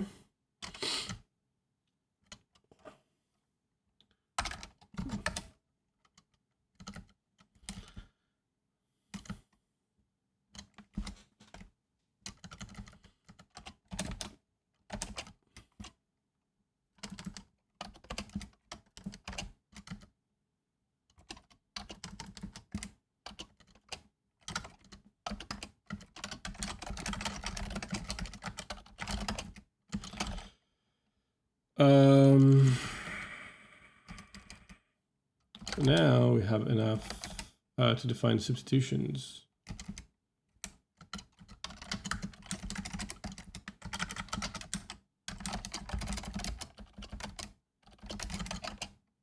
I think I need this to be inside substitution because that's going to be defined cursively. But in the meantime,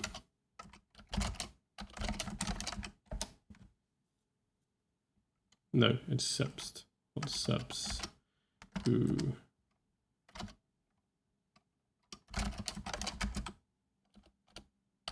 Oh, it's term. Because I'm very consistent. Okay. There we go. So we need to substitute in many things. So subst computation takes a list of terms. Lunch rate variable.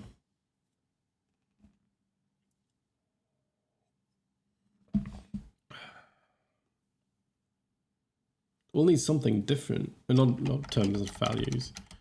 We'll need something different for for lets because they're not the same kind of thing. Value to computation to computation.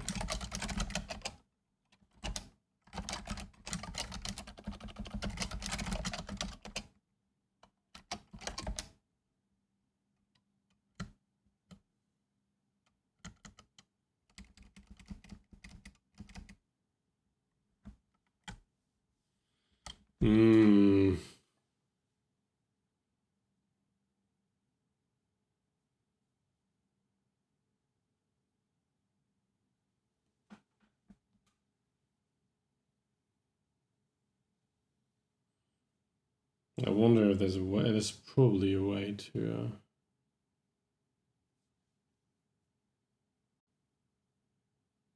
leverage in this case. Not sure.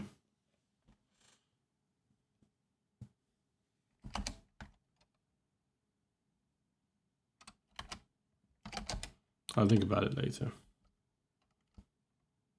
So I still have quite a bit of boilerplate because all of the things are binders and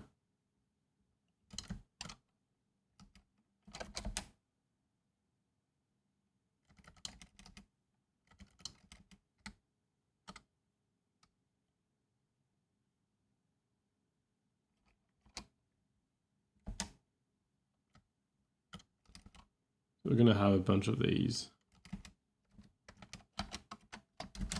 We want subs computation. We're going to have lift value, take the value to value, lift value is undefined.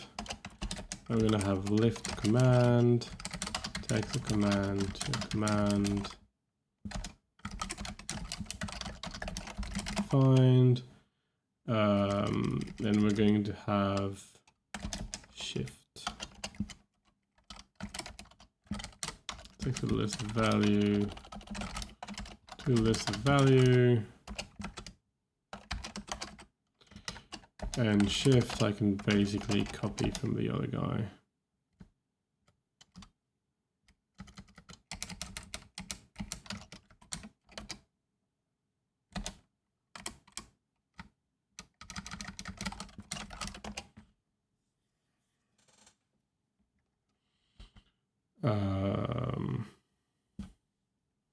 Right.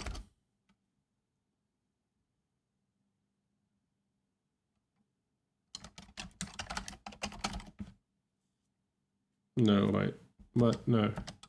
Oops. As though the substitution is the name of my substitution. Okay. Here.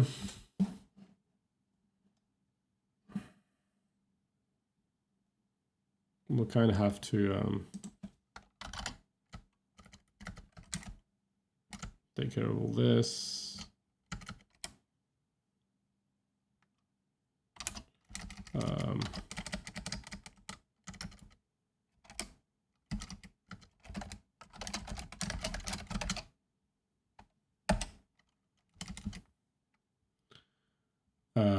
Oops.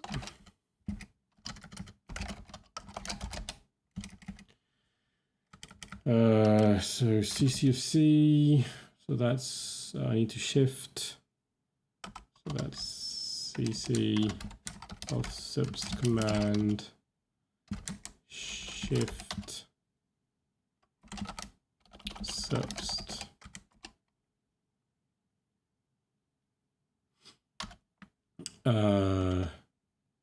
C.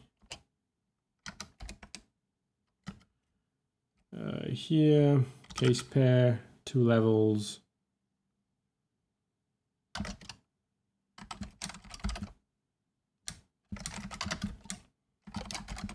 I need to shift twice.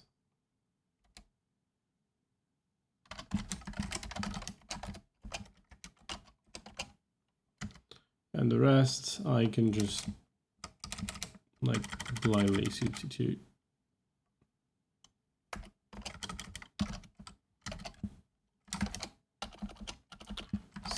computation, and that would be subst command, no, subst computation, subst, and that's value, and that's command. That's not subst computation, that's computation map subs underscore. Of course, these two things don't exist yet. So subst value,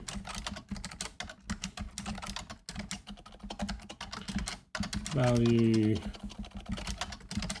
value, that's an important one.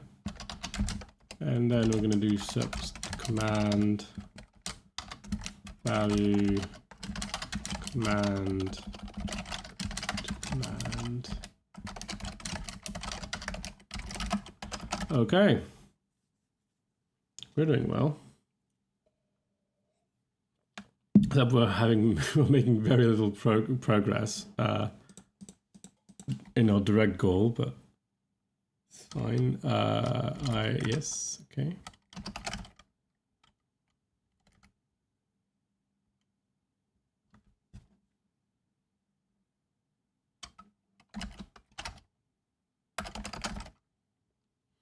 Okay, we're good. So on that note, so we have a substitution here. So here it's var there's some math to be done, I think. There's going to be an infinite list, I remember. There was some subtlety about this.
Okay, so if it's variable substitute, we also need to care about the case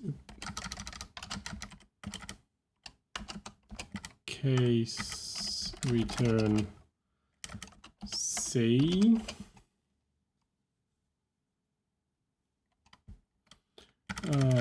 Where it's a case return again, and we have to subst command.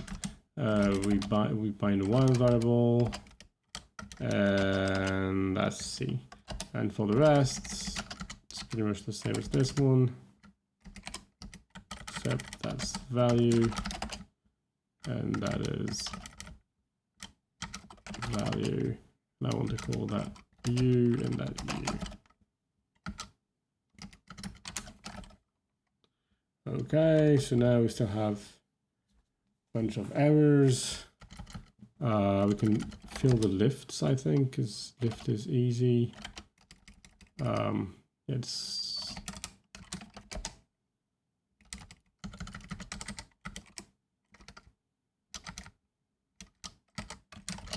I don't even know if I need them.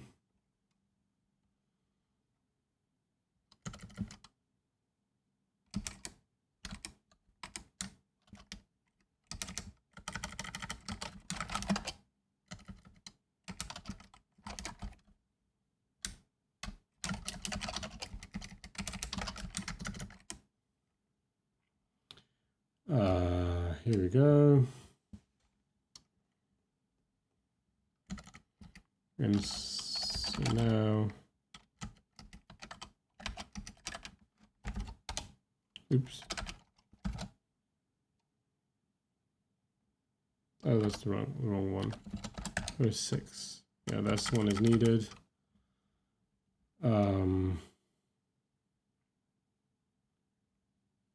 We're probably calling into this one is easy anyway. That's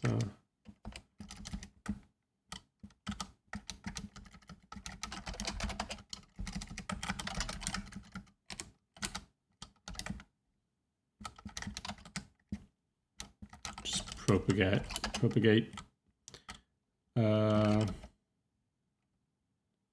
Okay.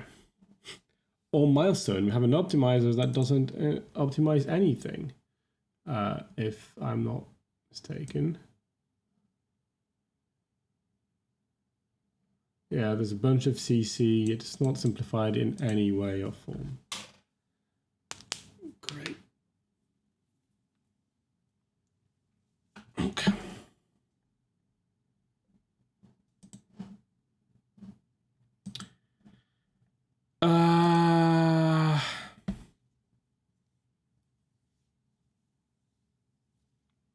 Okay. That actually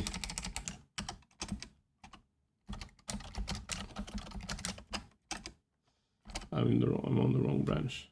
Never mind that.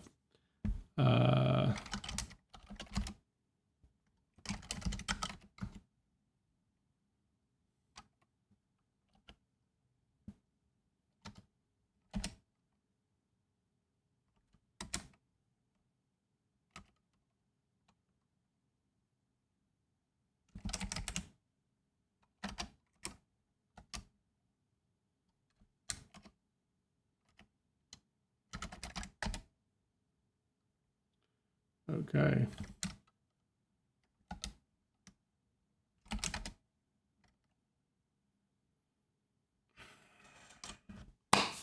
Okay, this is now saved in the cloud. I'm sitting on my feet and I'm hurting. Okay. Then we can start thinking about making some things better.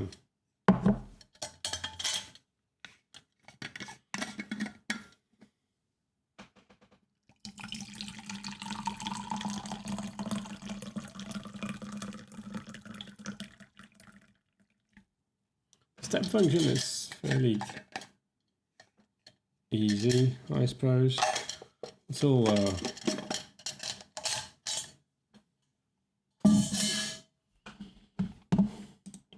We're going to start starting with a call by name semantics if we want, like for the thunks, which I'm not sure is the right one. I'm pretty sure it's not the right one. Let's start there because I don't really know how to easily. Well, I mean, we can work it out. It's fine. It's a bit more complicated to handle lazy thunk evaluation. I mean sharing. I mean, I know what I mean. So anyway, what we're seeing here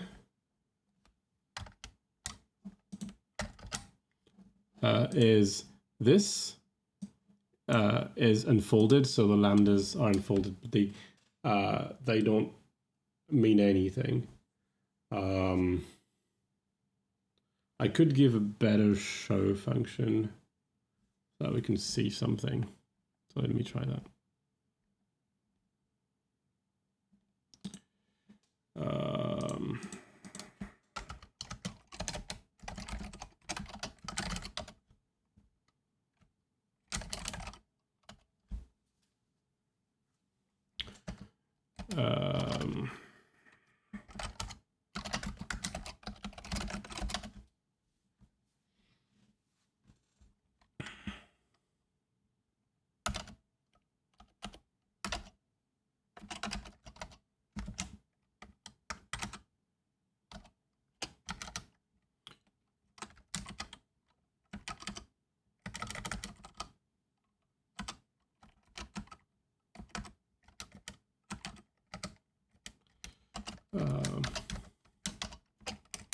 Thank you strings.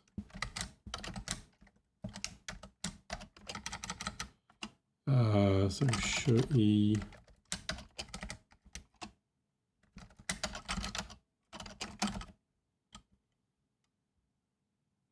Lexical error. Oh, I see.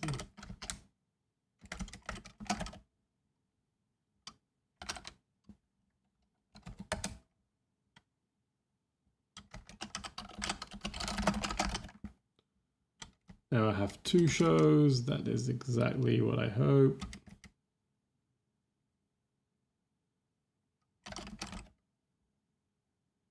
That's not the right one. That's the one I wanted to remove.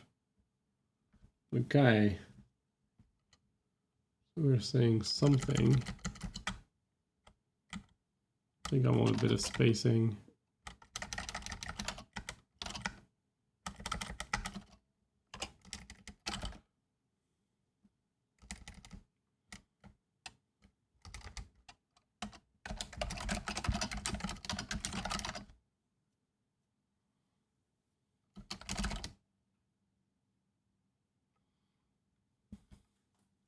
Okay, I'm going to print them as De Bruyne for the time being.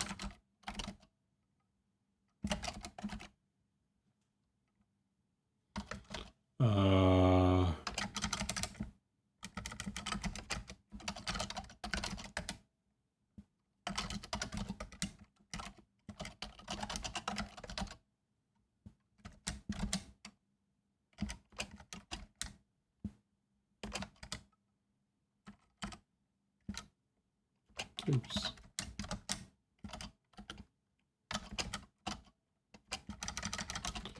Show you.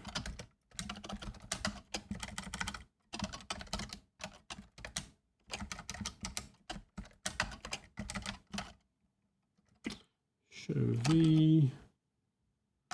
Yes.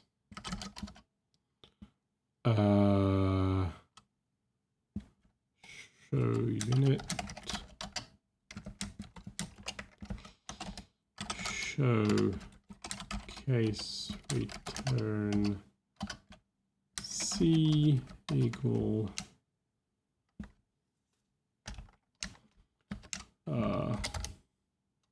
mu. That's down arrow, yeah.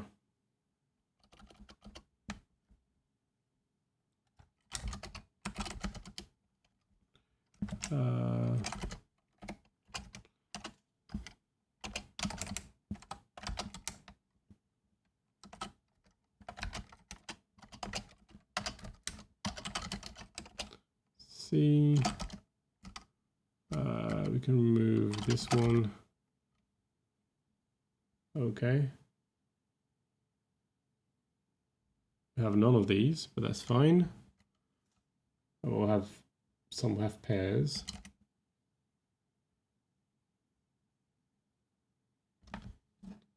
I'm not sure why we see compiled. Oh no, sorry, that's here. Yeah, that looks much better, and we can finish by values. Not a big deal. We don't do this. It's going to be very, very hard to read, computation, to read the results.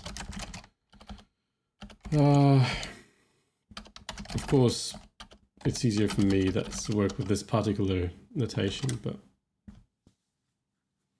CC of C equal mu C dot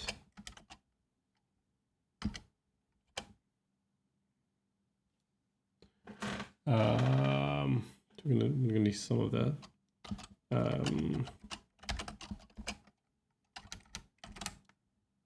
I think I'm gonna leave the parentheses for now. I'll see later. Show C. So for case pair of C as well. Oops. Okay, I broke something.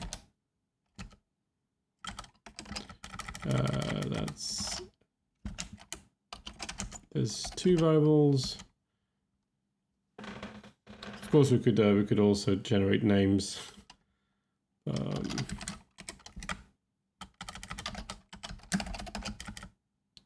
Unit return v equals down arrow v. Oops. Show we. We need to remove that show. Boom. So we see there's a bunch of mu's and a bunch of this against something. We can probably simplify this. Return value 3, which is this one for some reason? That looks incorrect. No, that's 3 is the fourth one, so of course that's 0, 1, 2, 3. So we're going to see some things are happening. We can simplify quite a bit. And for such a simple expression, we just need to populate our step thing.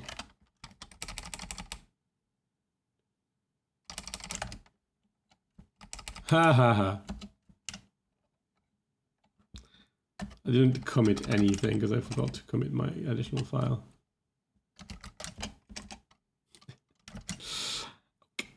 I just committed trivial changes to other files.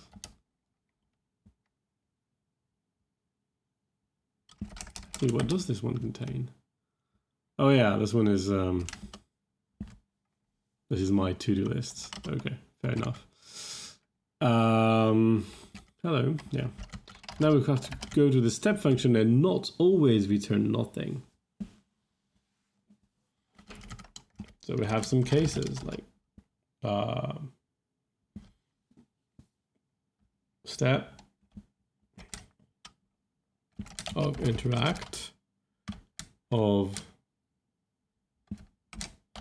CC of C and V. So here we work by substitution equals subst command VC. In a maybe better evaluator, we might work by some sort of explicit substitution thing.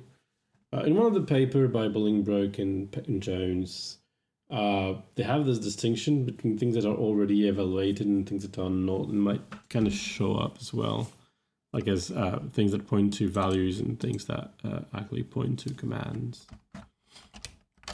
I don't know. So interact again. Next rule. So here we have a ret, return a value, and here we have something that expects a value. So that's, oops, return capital R. That would be a case return C. And again, subst command V C. Just with this, do we have simplifications? Oh yeah.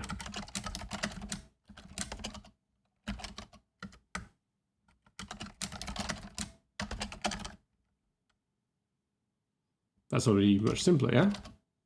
If I remove this, if I add this, boom. But we're not there yet because we can't do beta reduction. So let's go a few more rules. So if I have a pair here, no, sorry, if I have a case pair here, and I have a pair here of U and V, then U, V, C, and sort of the trivial one for case unit, if this is unit.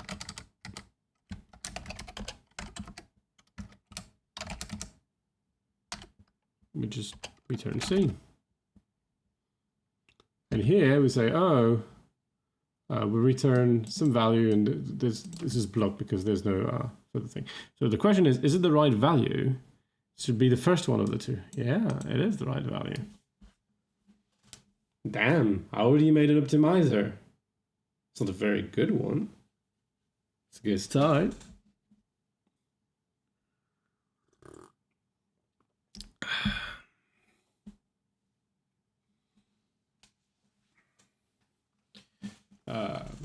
We're going to suffer a little when we do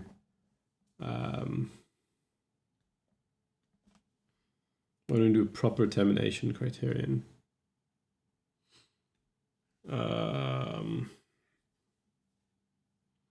Down. So here we go. I started to stream 2 hours and like 10 minutes ago, so 2 hours-ish ago. I spent like the first half hour at the very least just talking, and we already have some kind of optimizer. There's a few pieces missing, but in a way we can already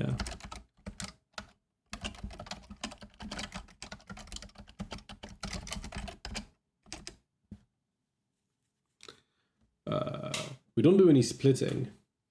So we could start introducing, I should say,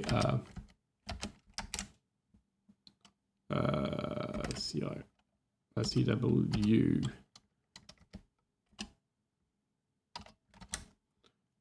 multiplicative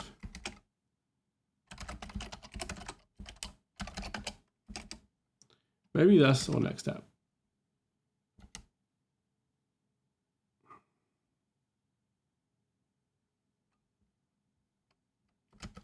The next step is to add pattern matching and say, yeah, I want something that just does some pattern matching and I want to optimize it.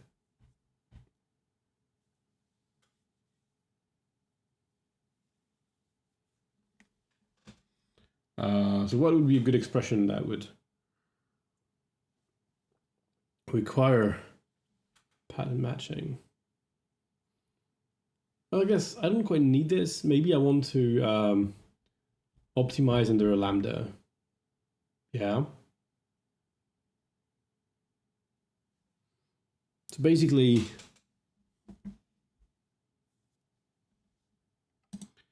what if I do exactly, oops, let me restore my tests. I do, do I need to add, yeah, I need to add it again. I don't know how this works.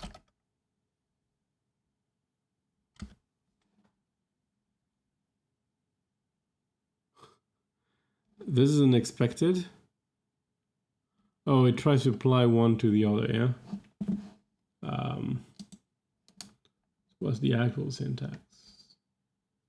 Maybe I should just put a line like this. Yeah. Okay. There's probably other ways, but it's fine.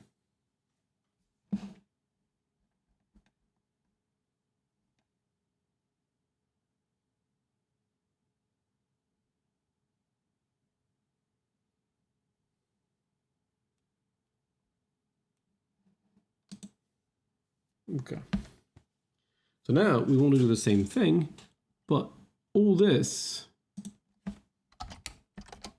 oops, we want to put under lambda. And suddenly I don't optimize anything because why? Because lambdas are stuck. You don't compile under a lambda. So now we need the splitter.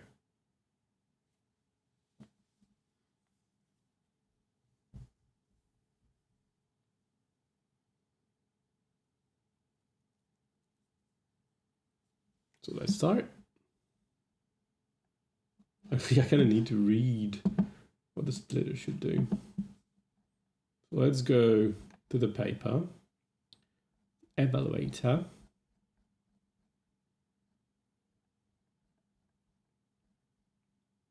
A splitter frame person thing guy.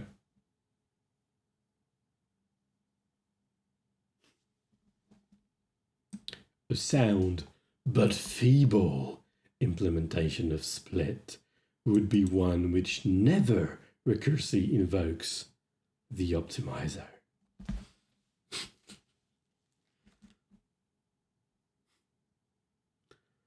Your powers are feeble, you constant splitter. I don't know. I guess the mere mention of the word feeble is sufficient to write sketch. I don't know, half an hour, an hour. It's a funny word. A good split function will residualize a little input as possible, yada yada. In preparation for this, first introduce annotation device. Where's that? The state is given to split. Annotation the output split can be this term.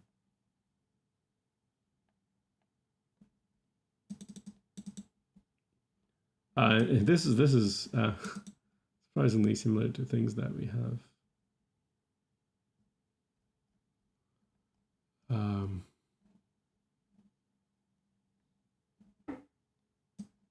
We don't have the lets yet, so we have this advantage. We can not care until we have to. Before split returns the reciprocal way of the brick is supposed to no.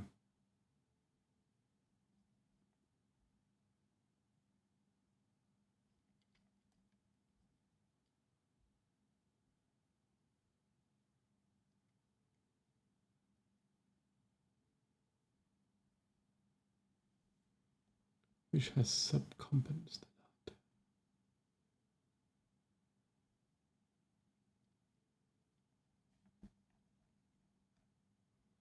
Part of the term residing outside this that will form part of the output program.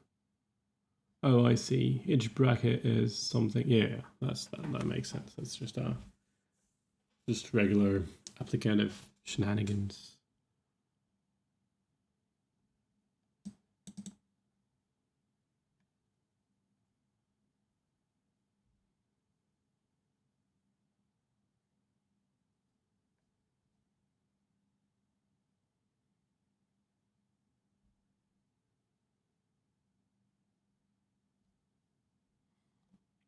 It's actually pretty, like it goes into things pretty deeply.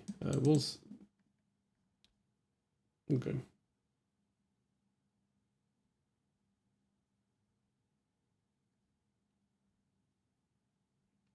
Learning for original case branches.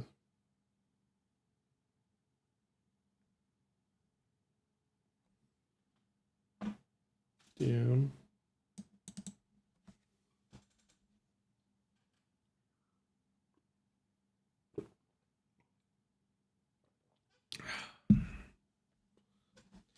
That makes me think that I wonder whether this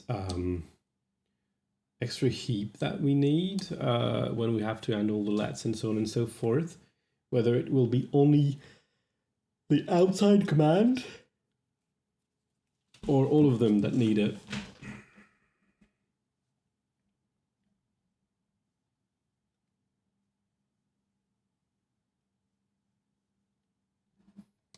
It seemed that OR states and theirs is very similar. I thought it was a stack, but I guess cases are not delimited either. Oh yeah, they are. There's the comma here.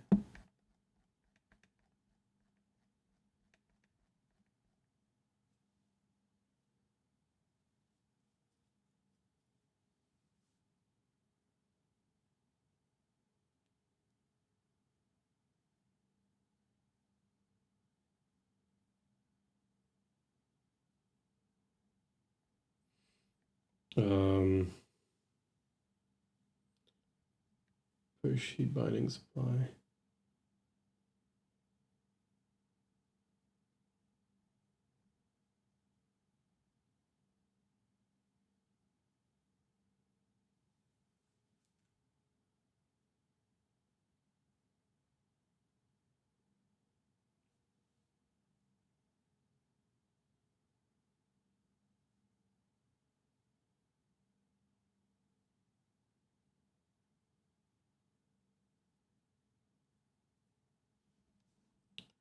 Right, the splitting of lambda variables is subtle.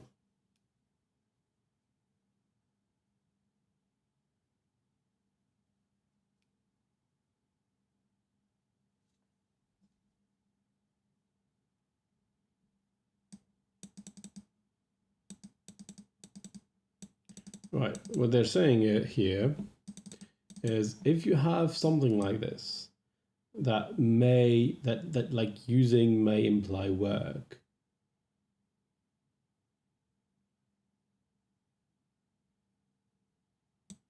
If the binding binds a value, values requires no further reduction, no word can be lost that way. I'm not sure that is actually accurate, because you could call a value several times. But in either case, maybe it works. Oh yeah, probably it works. You have to be a bit careful. If you have a variable like this here, say, oh, I know that x is fact n. If you try to go into something else, like under a lambda, or we'll have to make sure, or like beyond a pair thing, constructor stuff, then you want to consider this as opaque. You don't want to try to inline it. So when you go down, you sort of forget this particular binder,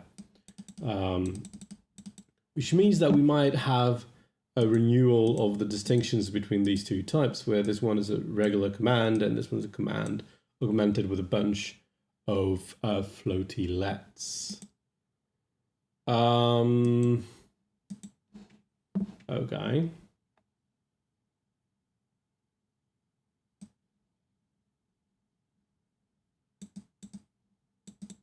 I don't know that we need this.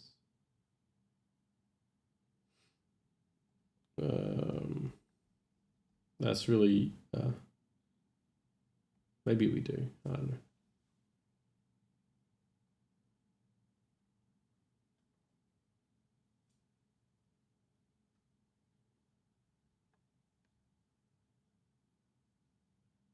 For the time being, we'll call by name. So beta reduction is always legal. When we get called by needy, it's going to be a bit more, we'll have to be a bit more careful about things.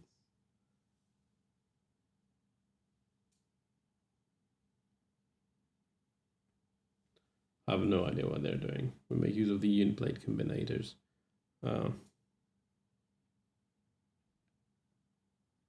Yeah, so that this is sort of things like this, which I define manually.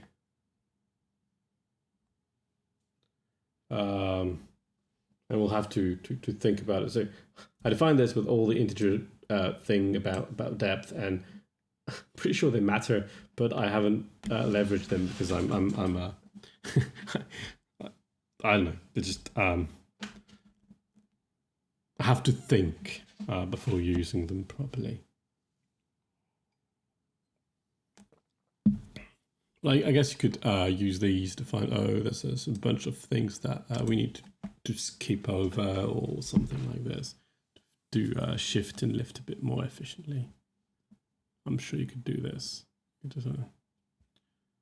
And maybe it would be a bit more efficient. All this, you could just not do this because you have a level +2 and shift things. Probably works. So yeah, from a nint and a substitution, you can derive just a number of shifts to do. And so when you get to the variable where the thing is actually affected, we could use the integer to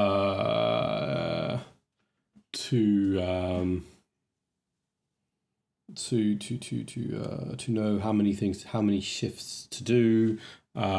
We can also sort of do this in sort of one go for optimization, but that's another problem. We can implement shift n by calling shift n time. That's not a problem. I think that works actually. So I could simplify this considerably, but So right now I want to implement this split for thing.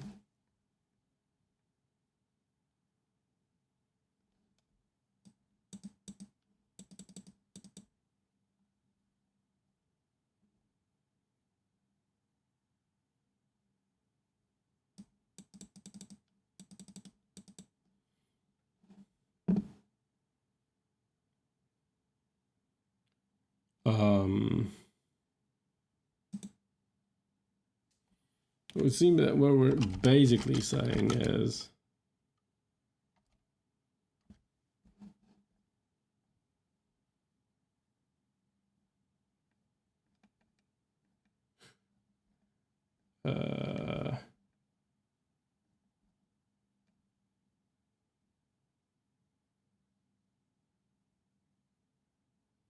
like a very simple version, it seems, is to say,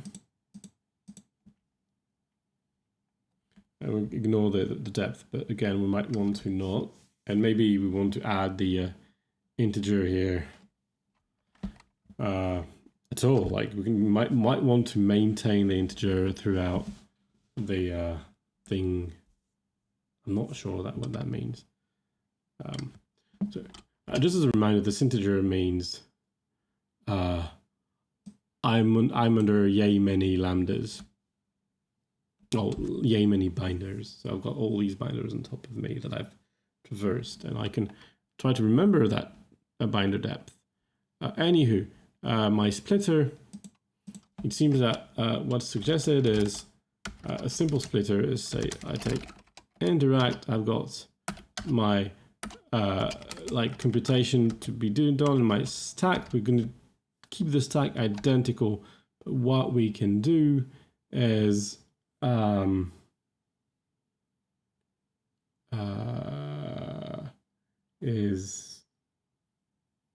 we can do lambda e prime. It's a bit unfortunate, but whatever. E prime v. We apply that to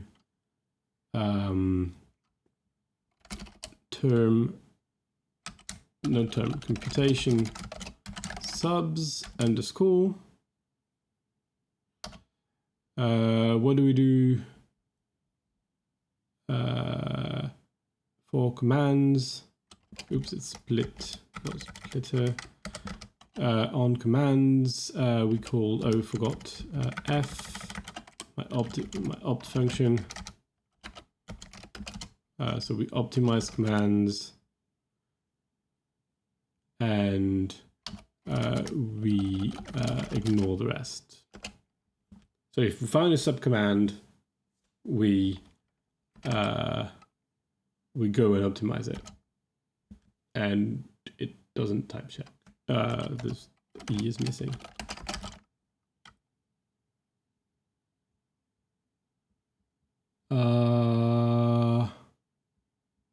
Yeah, that's because that's pure here and opt here.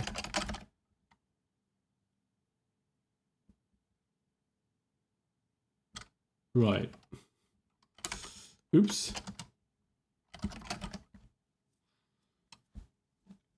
And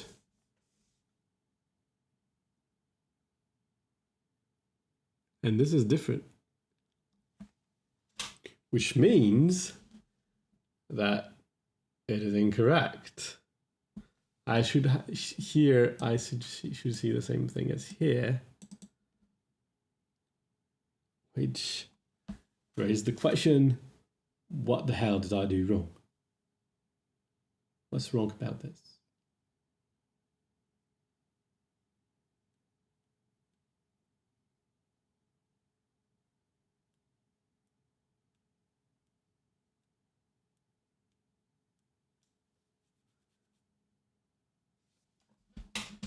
So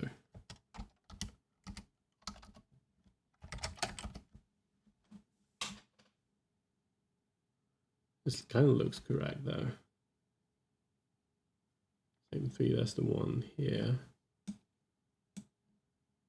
And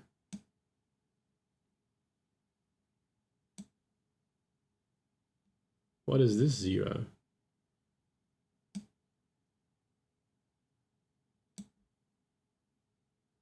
Oh yeah, that's the rest of the stack. Yeah. Okay. So this one captures this, and it should be substituted properly. What's happening here?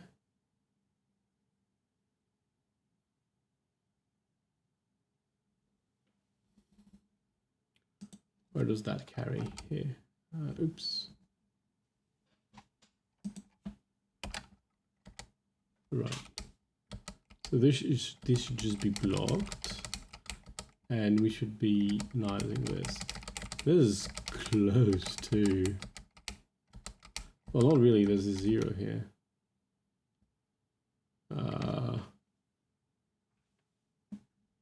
We should stay, I think. So if we optimize it properly, removing this, I expect to see a 0 here and a unit here.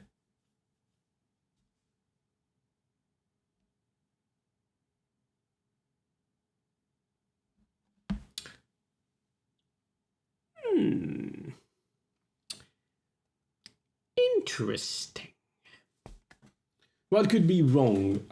Substitution could be wrong, but it's kind of surprising that, well, the other case, I guess I only did closed term substitution. Maybe I don't do shift correct. I do. Leave value 1. Why is that a variable to begin with? Where does that come from? Debugging is fun.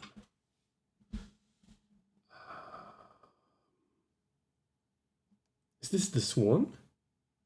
It is, isn't it? I see. So maybe actually. Why is that? That's. Yeah, that's the second argument. Yeah.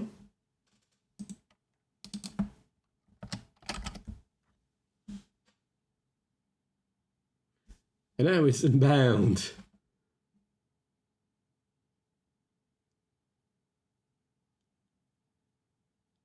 Something really wrong happened.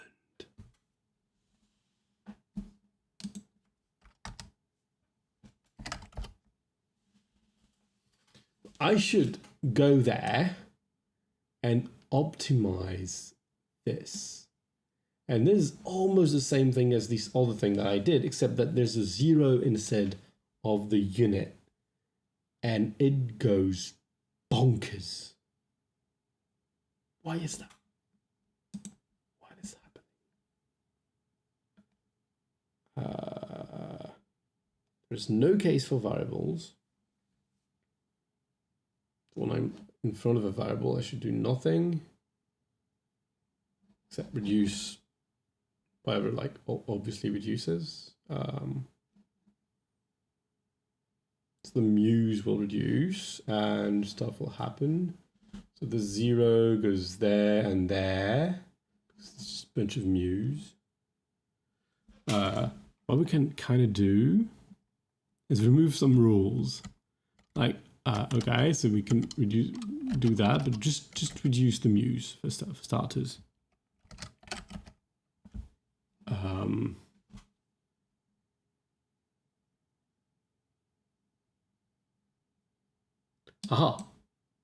There's a 0 here, which there should actually. Yeah, that's the absolutely correct term here.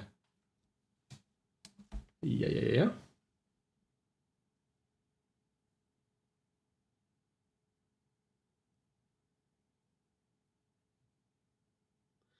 The problem is, if I add a single rule, then it just breaks up, yeah?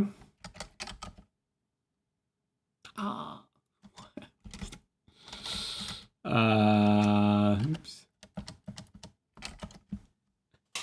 I don't understand. I don't understand. I could count and do 1 reduction at a time. I have this luxury.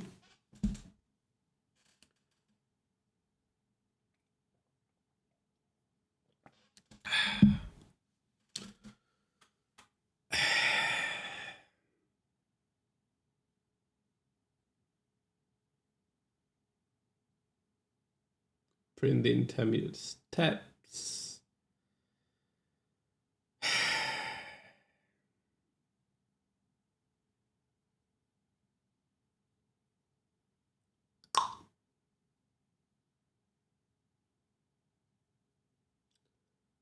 I am miffed.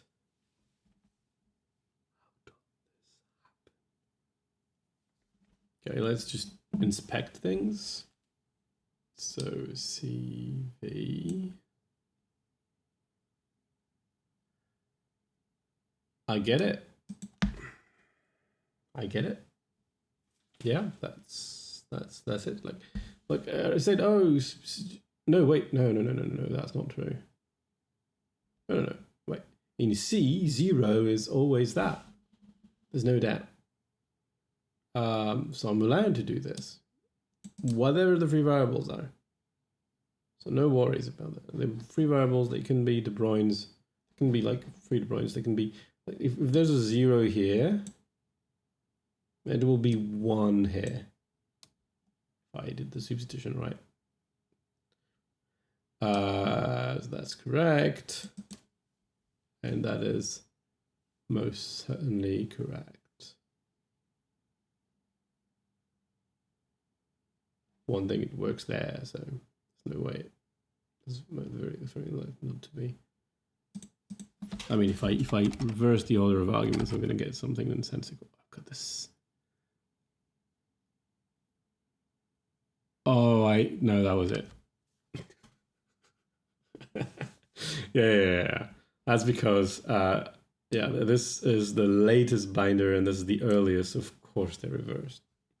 Because that's the second. So this is V, and this is U, and V.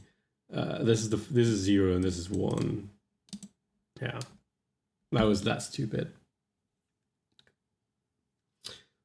So after spending 2 hours making a complete optimizer, we spent half an hour debugging one line. Okay.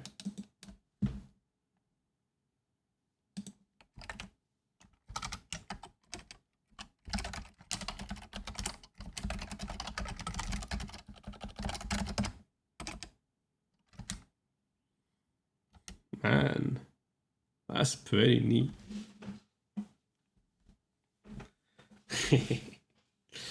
Okay. I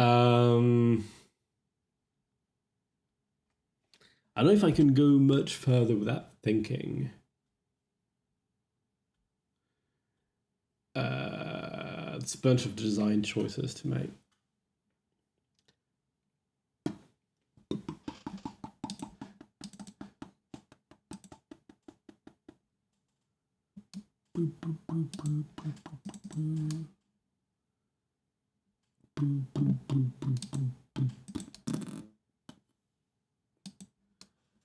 I mean,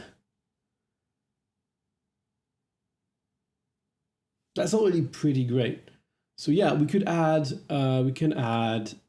pattern matching.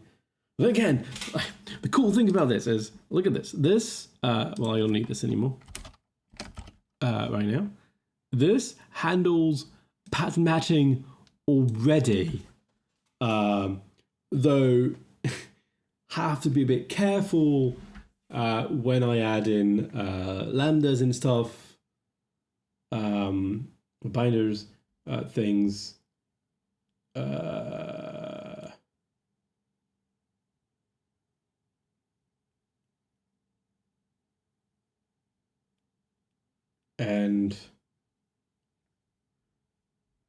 And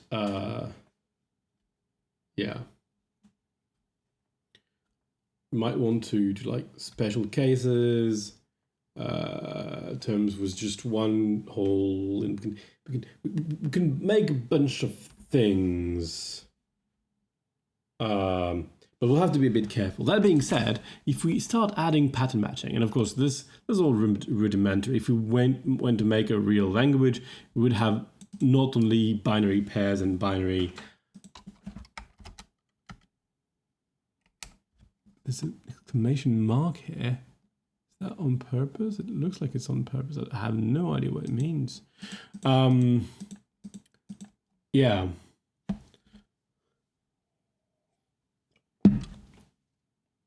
Anyway. Right, we're going to do binary matching, is the point. That's sort of pretty straightforward. Just add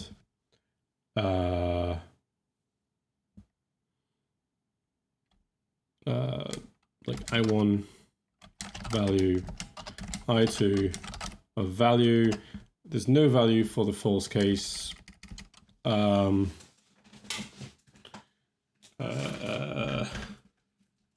And we probably want case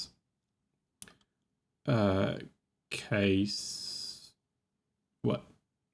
Case I suppose, takes 2 command, binds 1 in both, and we have case void that doesn't return anything. It doesn't take a command at all because it's empty. That's the empty computation. It just never returns anything.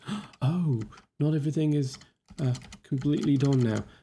So I need to do show I1 u equal.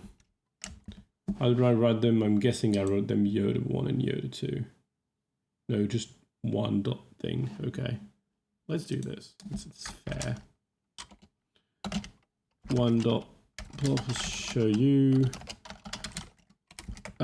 Same for 2. And that's all on values. Here I need to add 2 cases as well. Show case I C1 C2 equals what is my notation? Okay, so that's a pair of mu of 1 dot, and I want C dot here because there's no variable. And then I add a dot here, I add plus show C1 plus, I want to add a comma, and here I show C2. No, not really, no. Well, I can have it because that's going to happen. And before C2, okay, so that's kind of part of the comma thing. I can do mu 2 dot C dot, okay, and show case void. That doesn't take any argument equals, that's this. We won't really need it immediately, but okay. We need more on this indeed. So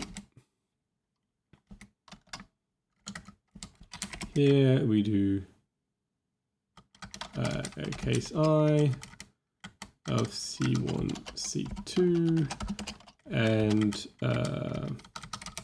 level +1. Oops. C1.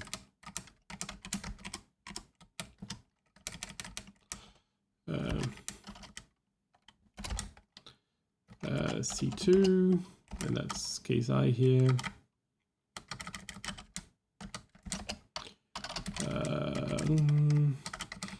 There's one that doesn't require anything, not even the level. E at case void. Cool. Pure case. No, pure E, sorry. We're almost there. Here, I want something a bit like this, except instead of pair, we say I1 U I1 on value, same level U. Here, 2, 2. Okay, that was pretty fast. And we already have an optimizer, but I need a program that's interesting. Well, interesting. That's hard to say that. Find an interesting program on this. We can first add also have some combinators.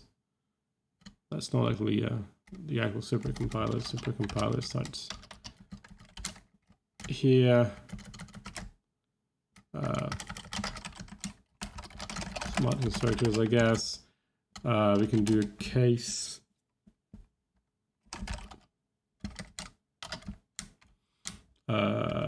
It takes two computations. It's a value into computation, I guess.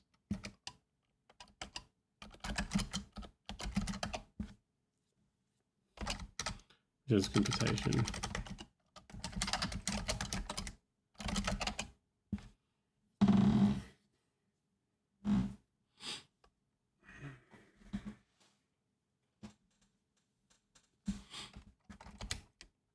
We can also, oh, case is not a good name.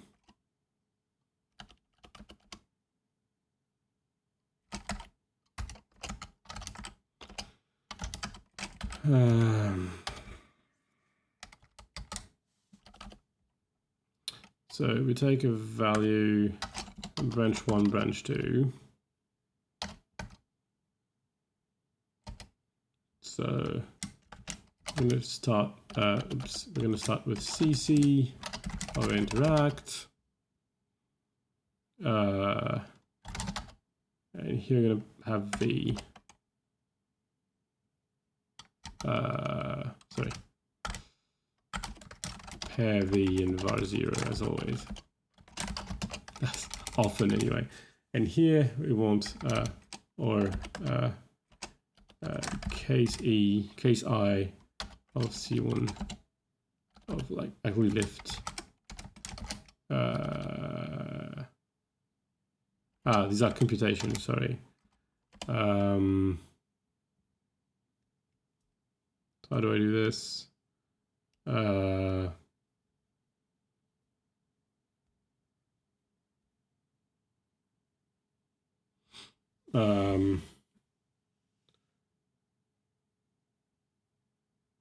Right, actually what I wrote is incorrect, I think.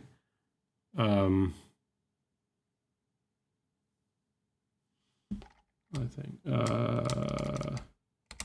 don't need var0 here. So that's actually V. What I need is case I, sorry, of interact C1 var0 and interact C2 should be E1 and E2 really. Otherwise this is just confusing. E1, E2, E1, E2, var0. No! What is this?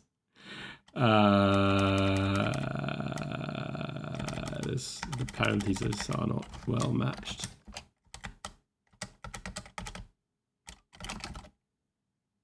Okay, that's quite significantly better. Okay, so now we can construct something.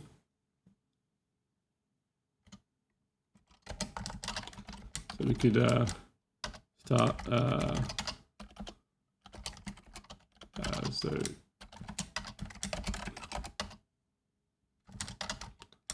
unit as always can do lam.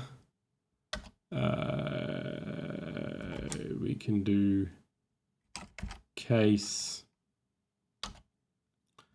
of var0.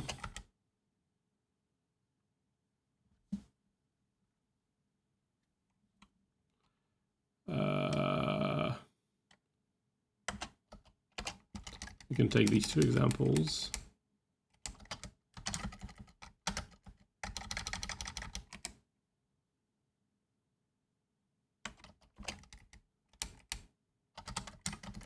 Oops.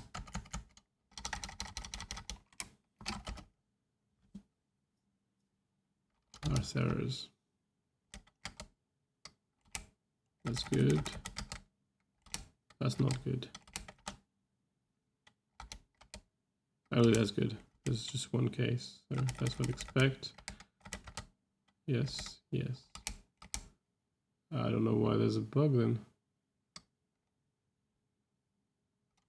Oh, let's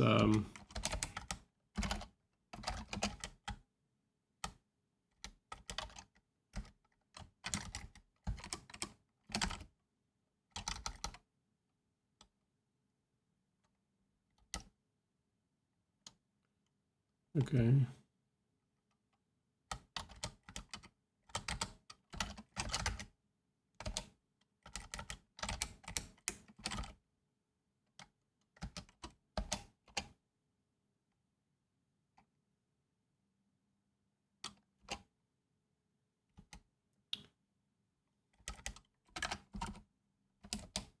Okay, colon 160. Okay, let's bring this.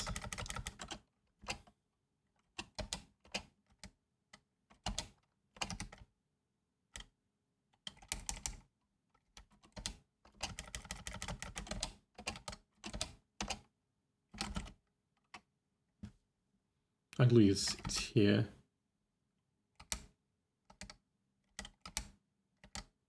Where's there? Oh, I know. That's the case I, right?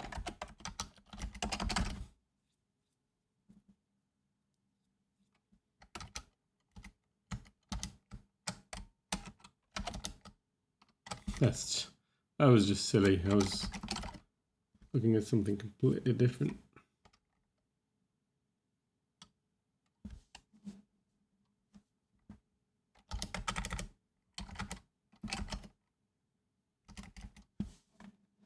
I'm confused. Is that really what I'm supposed to read?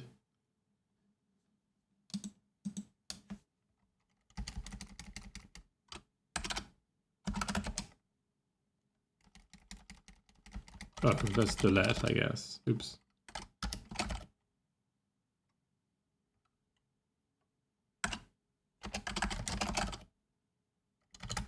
Okay. Okay. That was a bit silly. Yes, that's compiled var. Boom. So there's a lambda and then there's a case. In this case, I get this and this again. No, wait, that's not correct. Oh yeah, this but under and this one, yeah. But with a second zero, and then there's a. Why is there a third zero? Not entirely sure.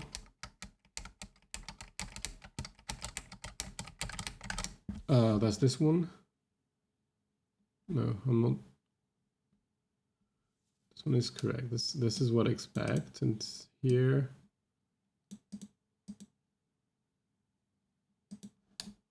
First, there's an issue in my show function. It's going to be more readable that way. Okay, the second is, of course, something like this. It's against the zero. Yeah, I think it's quite correct. It is, yeah.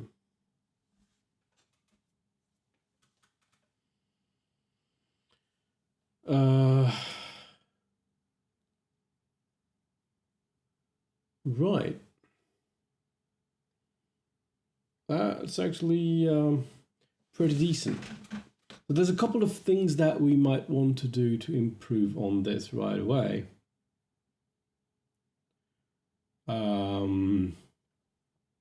Which is to look into the stack.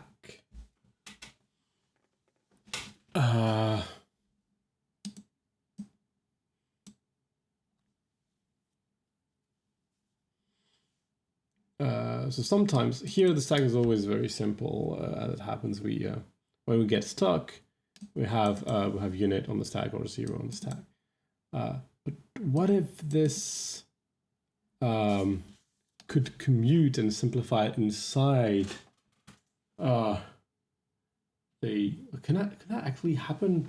I think it automatically happens because of the semantics of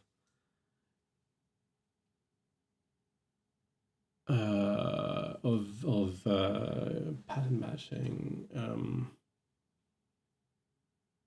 It was. I'm trying to find a situation where we would be stuck on the stack. So there's a case of a variable, and I return functions, and I pass this to functions. But that would. I'm pretty sure that works already. We can try. So something with a free variable.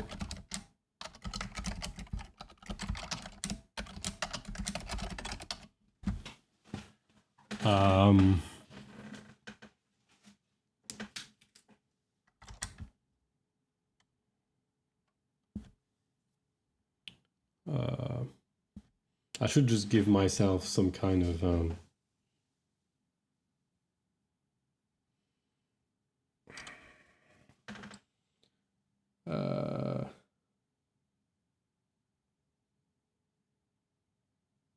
some kind of symbols like in a. Let's do this. Actually, it's a bit annoying. Some things I just use as symbols. So let's use symbols. The symbol's value, you can't do anything with it. Let's say that. They're just you know.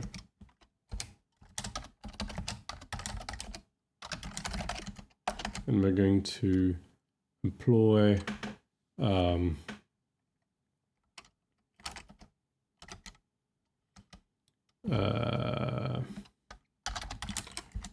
show sim s equals like in scheme, we're gonna do colon symbol or something, or maybe not in scheme, but in many Lisps. Here, not computation value subs.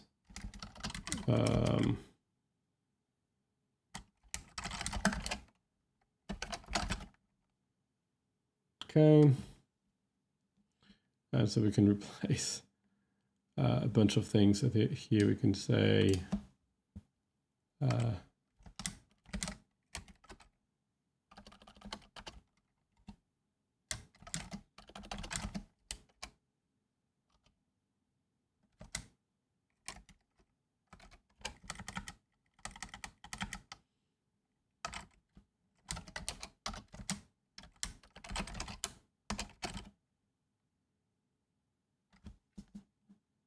here we see first. Can do that again here.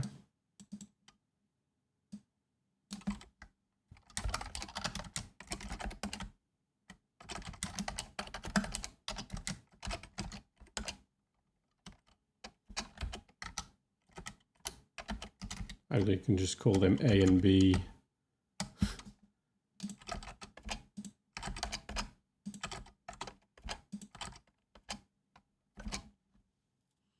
So here is an A.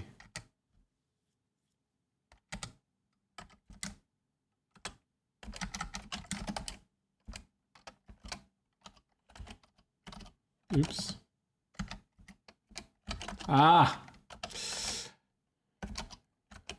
I think my keyboard is telling me that it's about time to go to sleep. Let's do a bit more.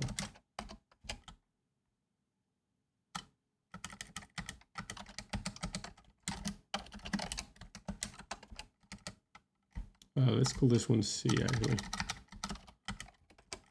and this one D. That D disambiguate quite a bit.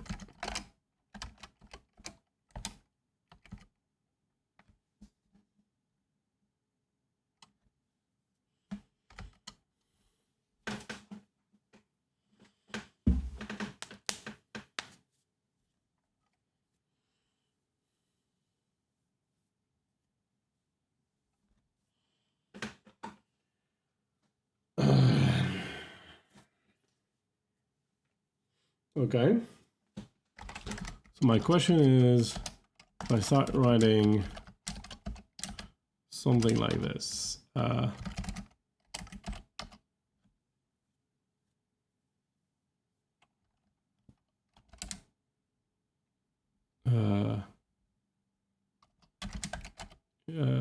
interact, so I can just write that as a term. So app, I guess we can do case here. Case I 1, 2, 3 app unit. I could give it a name as well because that's just near my end of stack. But since there's just the one, it's fair enough to call it unit.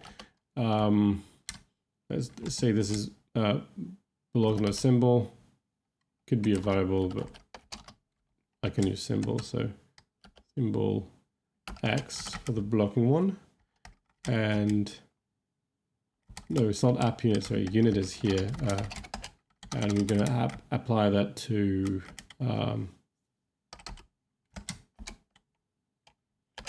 B, like, well, we can call it A, so that's my first one.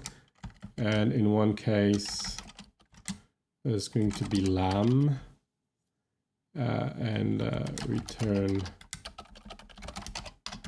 compiler var 0. And here, we're going to say lam as well. This one we'll just ignore it. So we're going to return symb b.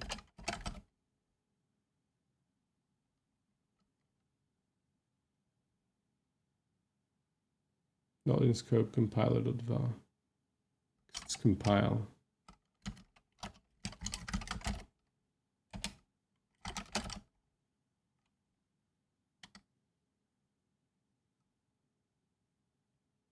Yeah, that's because it should be symb. Oops.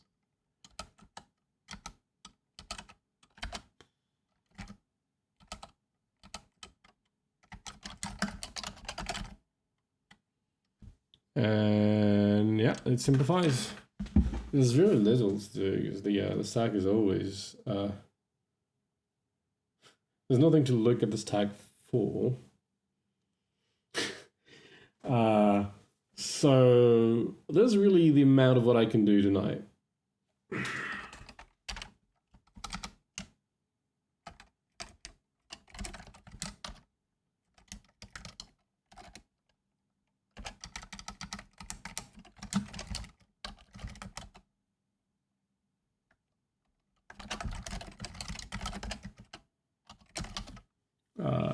Support for case analysis. Let me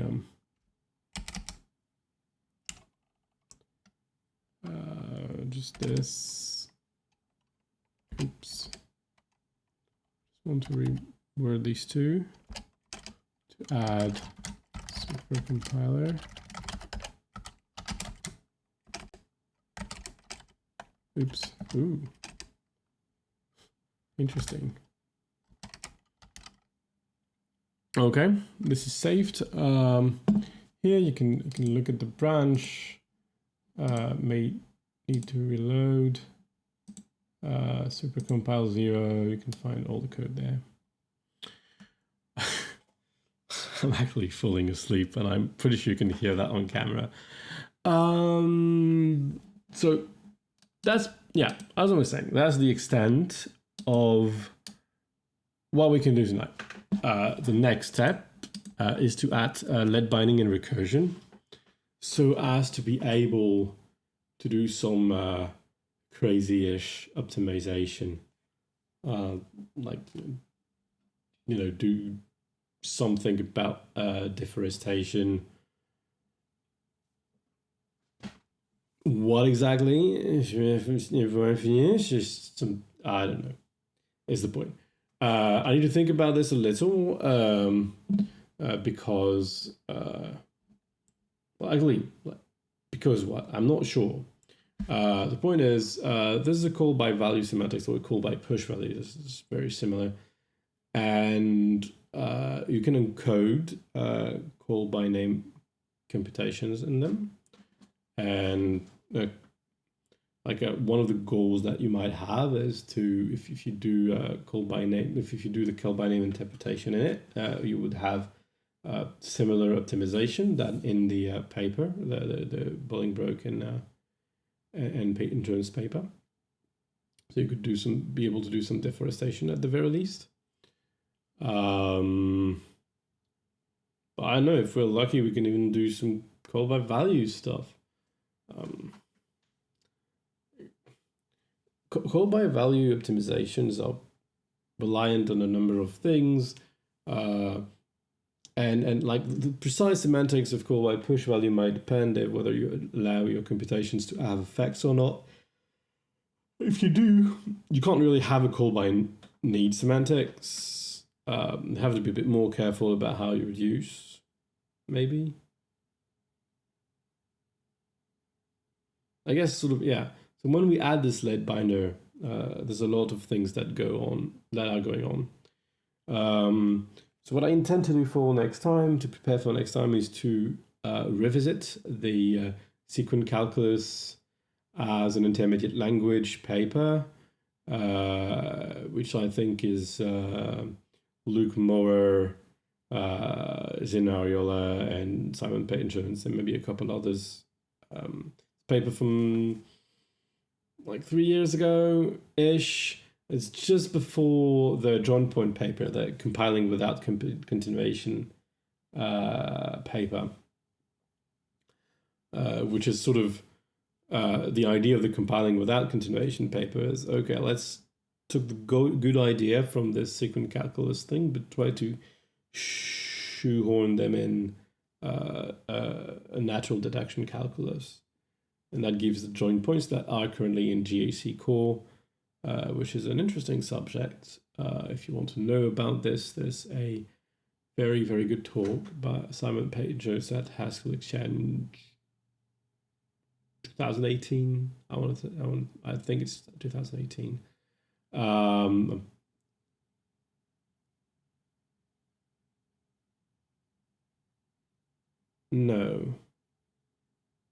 That must be 2017. Anyway, you look at Simon Peyton Jones on the Skills Matter website, you will find the Skillcast, they are so-called, on compiling without continuation, and that would give you a nice introduction of joint points and what's really neat about them and what's absolutely horrible about them, because it has its dark corners. I got hit by it quite a bit. So program next week is video games. I don't know what it will be, but considering my plans for gaming in the next week, it's probably going to be randomizer, since it's the one thing that I can do without preparation. I mean, Link to the Past randomizer specifically. And the week after that, I'll be back for more programming, and we're going to continue this with these lead binders story. As I was saying, and I've got a few things to work on to prepare for next time, and like read the supercompilations paper a bit more carefully now that I've worked on it a bit, and the other one, the sequent calculus for core thing that I don't remember the title of. So this is my program for the next couple of weeks, and we'll get there and we can finish this supercompiler. And if it doesn't bring me enough distraction to continue on making the proof assistant stuff better or more proof assistant-y, I've got a bunch of other distractions here in my main.hs over here. So we can move on and study other things. I think a number of these are fun to do anyway. At least they will be fun for me, and if they're fun for me, they might be fun for you. And so there might be more than, like, it might be more than 2 weeks of this until I finally settle on a solution that I want to work with. I don't know. I honestly don't know. It might just be the next time I'm done and I have an idea for the time after that, maybe, or I don't, and then I go on with this silly distractions, which I'm not going to call procrastination because that's not quite what they are. So anyway, I'm going to be rambling for half an hour if I don't stop there. So I'm going to cut stream. I want, as always, to thank everyone that has been watching part of the entirety of the broadcast. I hope you enjoyed it. And yeah, I'm going to go to bed. So I'm going to cut stream now. And until next time, don't forget to stay curious. Cheers.